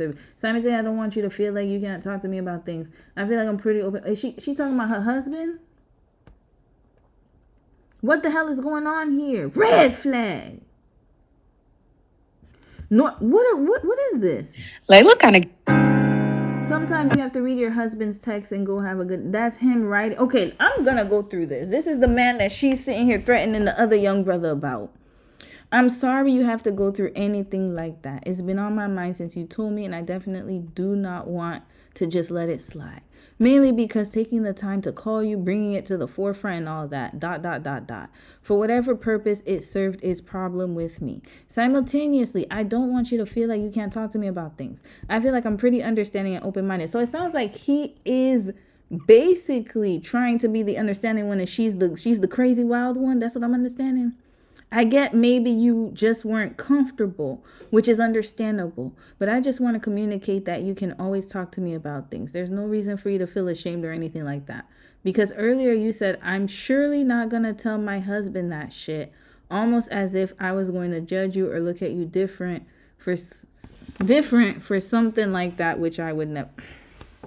We already could see the dynamic, y'all. Wrap this couple up. And I'm sorry, brother, you're just a casualty of this. But she seems like she's a bit off she's off somewhere. Something's off here. Her response to that man just let me know all that I need to know about her personality. And if she's like that with a stranger, I don't even know what she's like with you at home. And that's why you send these long ass dissertation texts to her. Red flag, pack her right up out of here. I'm so sorry, Emmanuel. Y'all go check out Arizona Black Ski Weekend. Make sure that, you ask the questions about the sweets and whatever. But I don't think that he's doing anything wrong with what he did. And judgment granted to the plaintiff. Not to the plaintiff, to the defendant. thank both him and me for sparing you because I had the power to expose you to millions of people. Next time, think twice before you ever play with me and my family again. Expletive, expletive, expletive. She put expletive? I spoke to Darius Thomas. He's the CEO of Dynamic Experiences. It's a leading international event management company. He's talking both sides and how we all can learn from this. Darius, I explained to you the details surrounding this drama involving Black Ski Weekend Arizona. Your initial thoughts about this? Obviously, there's always three sides to a story: his, hers, and the truth. But it's how you move and shake and make it right? Absolutely. I'm extremely appalled and shocked by some of the feedback that the organizer has received. I would naturally say it's very important for all attendees to know what's going to happen, where it's going to happen, and to actively communicate. You should know your roommates. He got some beautiful skin. Shout out to you, brother. Your skin is flawless. I need the skin routine ASAP. Before you get on a trip, you should know the room that you're going to be assigned before you get on a trip. So I'm thinking next time that the organizer would be sure to give more information than not in the future. What is the first thing that comes to mind when you are organizing a trip of this caliber? So I'm going to make sure I have a spreadsheet with all the expenditures for the trip as well as the revenue that's coming in, because we plan luxury experiences that are 5 stars. Oh, and he advertised it too. What's your thing, brother? Okay, we got 2 brothers here. The Arizona Black Ski and then this one here. Darius Thomas. Hold on, Darius, what's your Dynamic Experiences? Okay. Received. I would naturally say it's very important for all attendees to know what's going to happen, where it's going to happen, and to actively communicate. You should know your roommates. Before you get on a trip, you should know the room that you're going to be assigned before you get on a trip. So I'm thinking next time that the organizer would be sure to give more information than not in the future. What is the first thing that comes to mind when you are organizing a trip of this caliber? So I'm going to make sure I have a spreadsheet with all the expenditures for the trip as well as the revenue that's coming in, because we plan luxury experiences that are 5 stars. And I'm going to make sure that the attendees have the full itinerary. They know when things are going to take place, and they know all the other details that I also know. I also sometimes give them the contract if the trip is applicable for that, so they can know any type of cancellations that's needed for the trip as well. Okay. And also pictures, videos, anything to give a visual aid as to what people can expect? Absolutely. So we give hyperlinks of all of our excursions. We give a hyperlink of the hotel where they'll be staying, as well as all the booking details that's behind that. So if anything ever happened, they would have all the details beforehand and when we're there. Things can happen with travel groups. It's about a plan B, even a plan C. Is that also something that you have to keep in mind? Absolutely. Naturally, I would say things will always come up. We're human, so we're going to make mistakes. But it's about how you respond back to the glitches on your trips. And you have to consider what will happen if you're not there on the trips with your guests, and or if you are there, how will you actively communicate with them? You will have to share refunds will be given, or if you're going to make other modifications for them so they can have a dynamic experience. Yeah. And you know what? I appreciate you for doing what you do, because your website looks very nice. I'm gonna have to check it out. I need to see what he got going on, because I don't like to take trips with other people though. That's just me. But it looks very beautiful. Maybe they could do like some vacations and stuff. They have service packaging. Do they do one-on-one? I'm gonna have to see. But anyways, if y'all are interested, check out this website, Dynamic Experiences, and check out the Arizona brother over there. We wrapping sis right up out of here. I knew when she was talking about my husband, everything my husband is, I knew what time it was. Bye, sis. Good night. Bye. All right, last topic. Let me read a few comments, and then we gotta be up out of here. You said, Gia, you said I knew she was on some BS. Yup. Devonda, you said she is getting dragged for that. She went from 0 to 100. Yeah, she got a problem, y'all know. Something's off with her.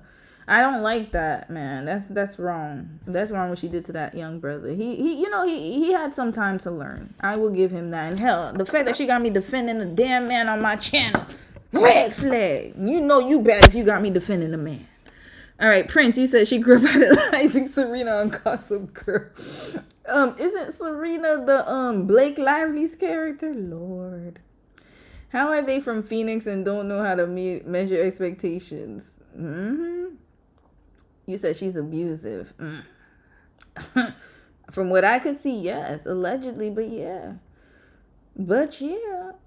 All right, last story, very quick. Ryan Davis, y'all know the comedian.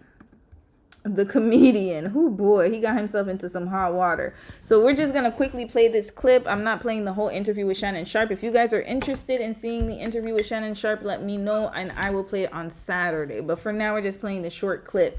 So he had an interview with Shannon Sharpe where he went over his life, and he got really popular during the pandemic, I believe, on Instagram, and he just kind of blew up. You know, around the time people was home, they was watching his videos, and it just kind of blew up. And he went over his childhood, said how his mother was like a teen mom and how she didn't really emotionally care for him and his siblings and yada, you know, giving us his life story, which I thought was pretty, like, he was very transparent about it. However, there was one part of the interview where people drug his ass for filth. So let's listen to this. Went from, I love my dad, to let me see what I can get out of here. My daughter went from, I love my dad, to let me see what I can get out of here.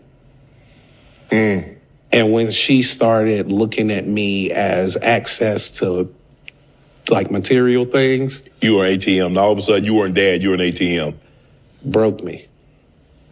Because it was like, I only want to be around him if I can get something out of him. So red flag.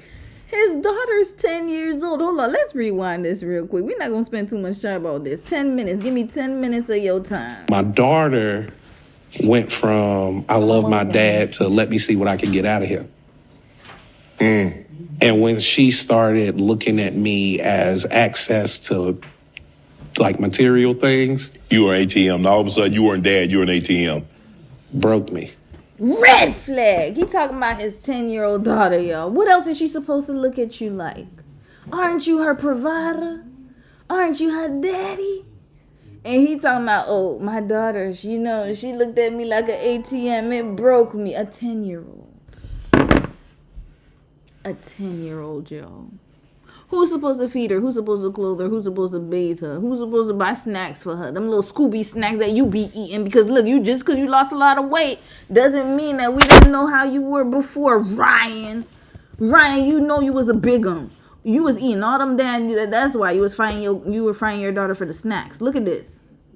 Look at this man. Hold up, where he at? He was a thickum. Hell, we all thickums. I was a thickum too. Look at that. That neck don't lie. That's all I gotta say. And then you sitting here talking mad greasy about your young daughter because she actually had the nerve to depend on you for procreating and having her.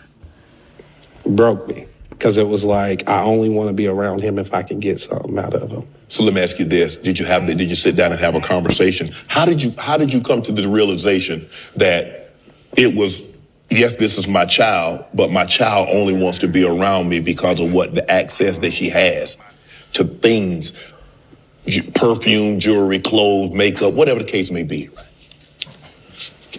It's heartbreaking. It's heartbreaking because it's like, yeah, y'all see that? He knew he was lying. Red flag. When you see somebody cough during an interview, that's when you know times is up. Wrap this up, Ryan. Look at this. Makeup, whatever the case may be. Look at him coughing. It's heartbreaking. It's heartbreaking because it's like, it's heartbreaking because it's like, my daughter saved my life. I'm not a very motivated person. And when we went and got that ultrasound and they said it's a girl, I knew I couldn't be a mediocre man anymore. Because it would affect. So he's basically admitting that he's a lazy ass bum. He's unmotivated. And now that he had a daughter, time to get to work, time to be motivated. And I guess that does, you do need to take care of your daughter, but please.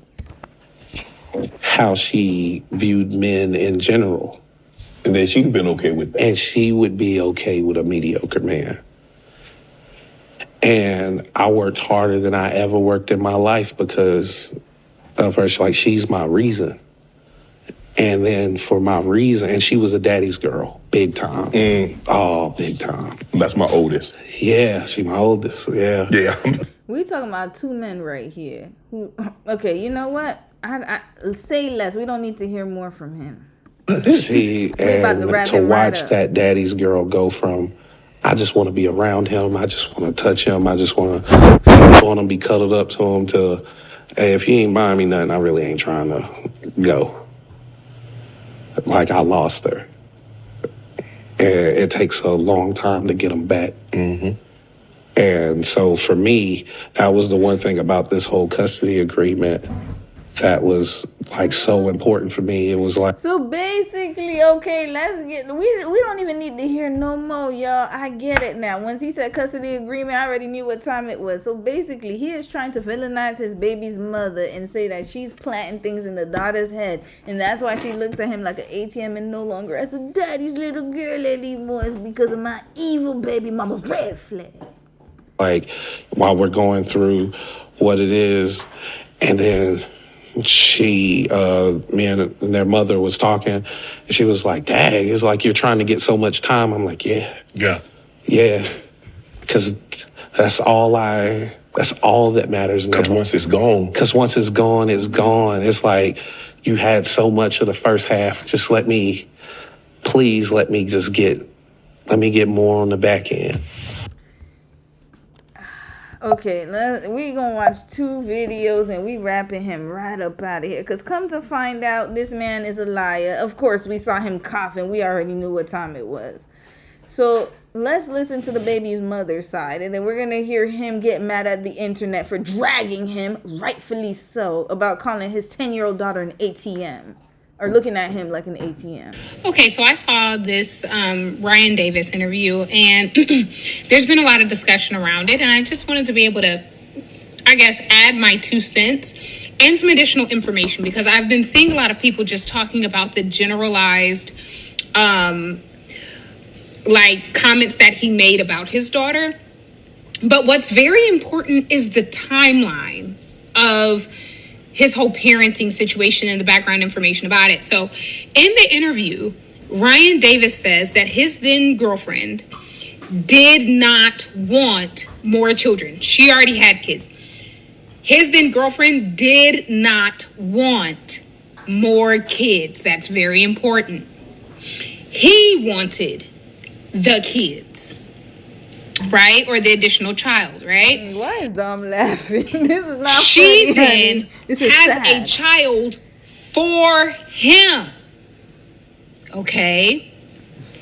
He then leaves. Dom is laughing because he know this is degenerate behavior. He said that he made sure that she had access to all the money. They had joint accounts, X, Y, and Z. But the child was the full-time responsibility of his then girlfriend, who did not want kids. Not only that, but you see he left and he's like, oh, we gonna financially take care of it. So of course she sees you like a damn ATM. That's all you've ever been to her. Red flag. That's your position. Ryan Turtleface Davis. He looks like a damn Ninja Turtle. He looks like this one right here. Listen, I'm sorry. I'm only calling him a Ninja Turtle because I don't like how he talked to about his daughter. Look at him. He looks like which one? Michelangelo, Leonardo, Donatello. Which one? Choose your pick. The live action.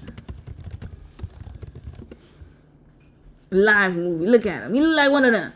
Looking like a damn Ninja Turtle. Goodness gracious. Good night. Anymore. Like she didn't want more children. Okay? But now she's left having to raise full-time and as a single parent this child, and he's only providing financial support for 10 to 11 years. For 10 to 11 years, he has not been regularly in the life of his daughter. The same daughter that he called a gold digger. Yeah, you see? The 10-year-old. 10-year-old, right? That's crazy. Because she treats him like an ATM, right? Then in addition to that, he says that when he finally thought about things and came back,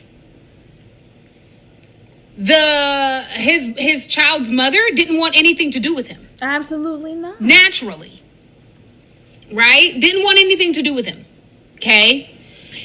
And he says, I gave her a really, really good deal. Like, I gave her a really, really good deal. He wanted to come back because now his image. That's all. He's trying to clean up his image, y'all. Don't be fooled. They always do that. Oh, come back. Yeah. Because he got to show the whole audience. You see, I'm a good daddy. Look at my daughter watching me. Deadbeat ass. Get a personal trainer. Get a chef. She doesn't have to work. Blah, blah, blah, blah, blah. Right? He abandoned her the first time. You think she gonna believe him? Nope. And she shouldn't. I'm glad she didn't. Lock his ass right up out of here. And she still was like, that's it. To which then he was upset because he had lost his family.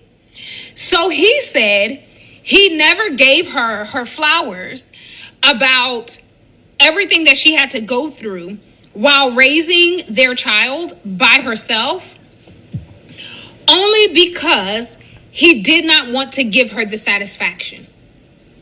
You see, this man already had issues, and I done told y'all he had mommy issues. And this is what he was looking like when he met her. I am positive, as beautiful as that baby is, that the baby mama's also beautiful, and she downgraded with this turtle-looking ass man. Red flag. And then look at him. This is what happens.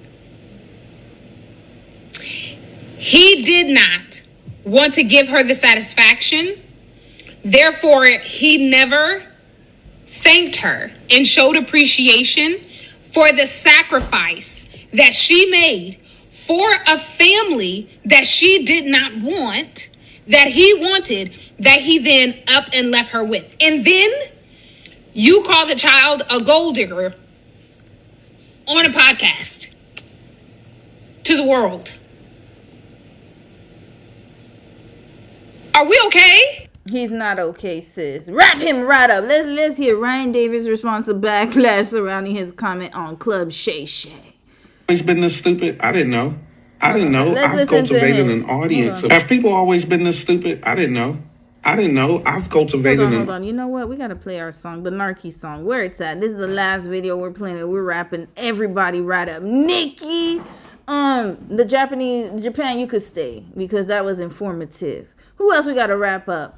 Ryan's old turtle looking ass, the Black Ski Club, the sis that was acting crazy talking about I would have drugged you, I would have exposed you. Then we need to wrap everybody right up. Did I miss somebody? Whoever else. We're gonna wrap everybody up. I'm tired of y'all. Good night. We're gonna play the Narky music and we done. I am freaking done with these people. Here we go. Ryan, it's your time to shine. Audience of people who can critically think. So maybe I've been in a bubble. I didn't know people were this stupid. Why ain't y'all warn me? I'm in the comment section of these Shannon Sharp clips, and I'm like, I know they're captioned a certain way, but you can hear me in the video. You can hear me in the video. Let me give you an example of what I mean. There's a video going around about Drewski. In the video, I say, I defend comedy over anything. I'm more of a comedian than I am a person. When people say offensive stuff, I'll be like, was it funny? I actually like the way he put that together. And then people got from that I'm hating on Drewski. And that I think we should worry about how offended people are when it comes to comedy. I didn't say that. I literally don't say it in the video. And in the video, Shannon Sharp has a smooth face. Do y'all know he has a beard now? He has a full beard. Let me go put my. So the interview was like 2 months ago. How could I be talking about Drewski's pastor sketch I have to cook your 2 months ago when it came out a few days ago? People's inability to critically think is like crazy. I'm like, nah, have people always been this stupid? And I just shielded myself from it, or is this the thing? Also, the video about my daughter. People are like, I'm calling my daughter a gold digger. I'm blaming her and all kinds of stuff. In the video, I literally say she used to be a daddy's girl. And the reason it became transactional is because, and I could see that she still wants to be a daddy's girl, but there's a fear to get close to me because that closeness was taken away before. I say that in the video, which means I'm not blaming her.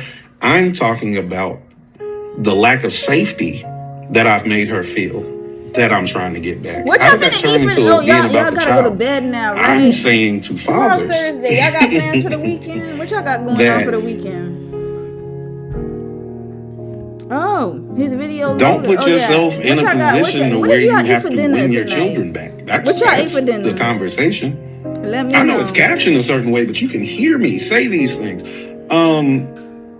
People's inability to critically think, is this the norm? Have Yeah, people we about been to this eat stupid dinner the whole soon. time? We And wrapping because him I right up section out of here. myself What's off to a certain part of social Red media, flag. What the because hell you you have to talking be about? I'm able to tired of critically you. think that you Rap this. What is he saying? What is he saying? even enjoy my comedy. Did I make an audience for myself that where I could not see how stupid people are nowadays? I don't mean to call y'all stupid. It's just like the inability to critically think to me means you're kind of dumb. I don't know. Y'all let me know. You are right, Ryan. The inability to think is the definition of dumb, but guess what? That's you this time. No, not this time, every time, because you're the stupid one. Look, man in the mirror. I wish I could play that damn song. I'm talking to the man in the mirror. Look at your turtle looking face. Even my dog is smarter than your dumb ass. You're stupid. Red flag. Good night, everybody. Love y'all. I hope you guys. You said you made steak, broccoli, and mac and cheese. Ooh, that sounds so good. I need to eat mac and cheese again. They had this sale yesterday. I almost. Oh, I did I have pasta? Okay. You know the grocery store is still open. Let me go and see if I can get me some mac and cheese.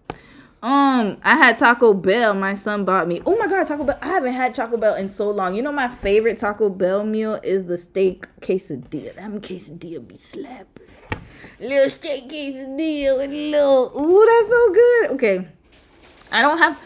We don't have Taco Bell here, do we? No, we don't have Taco Bell in BC. It's in Ontario.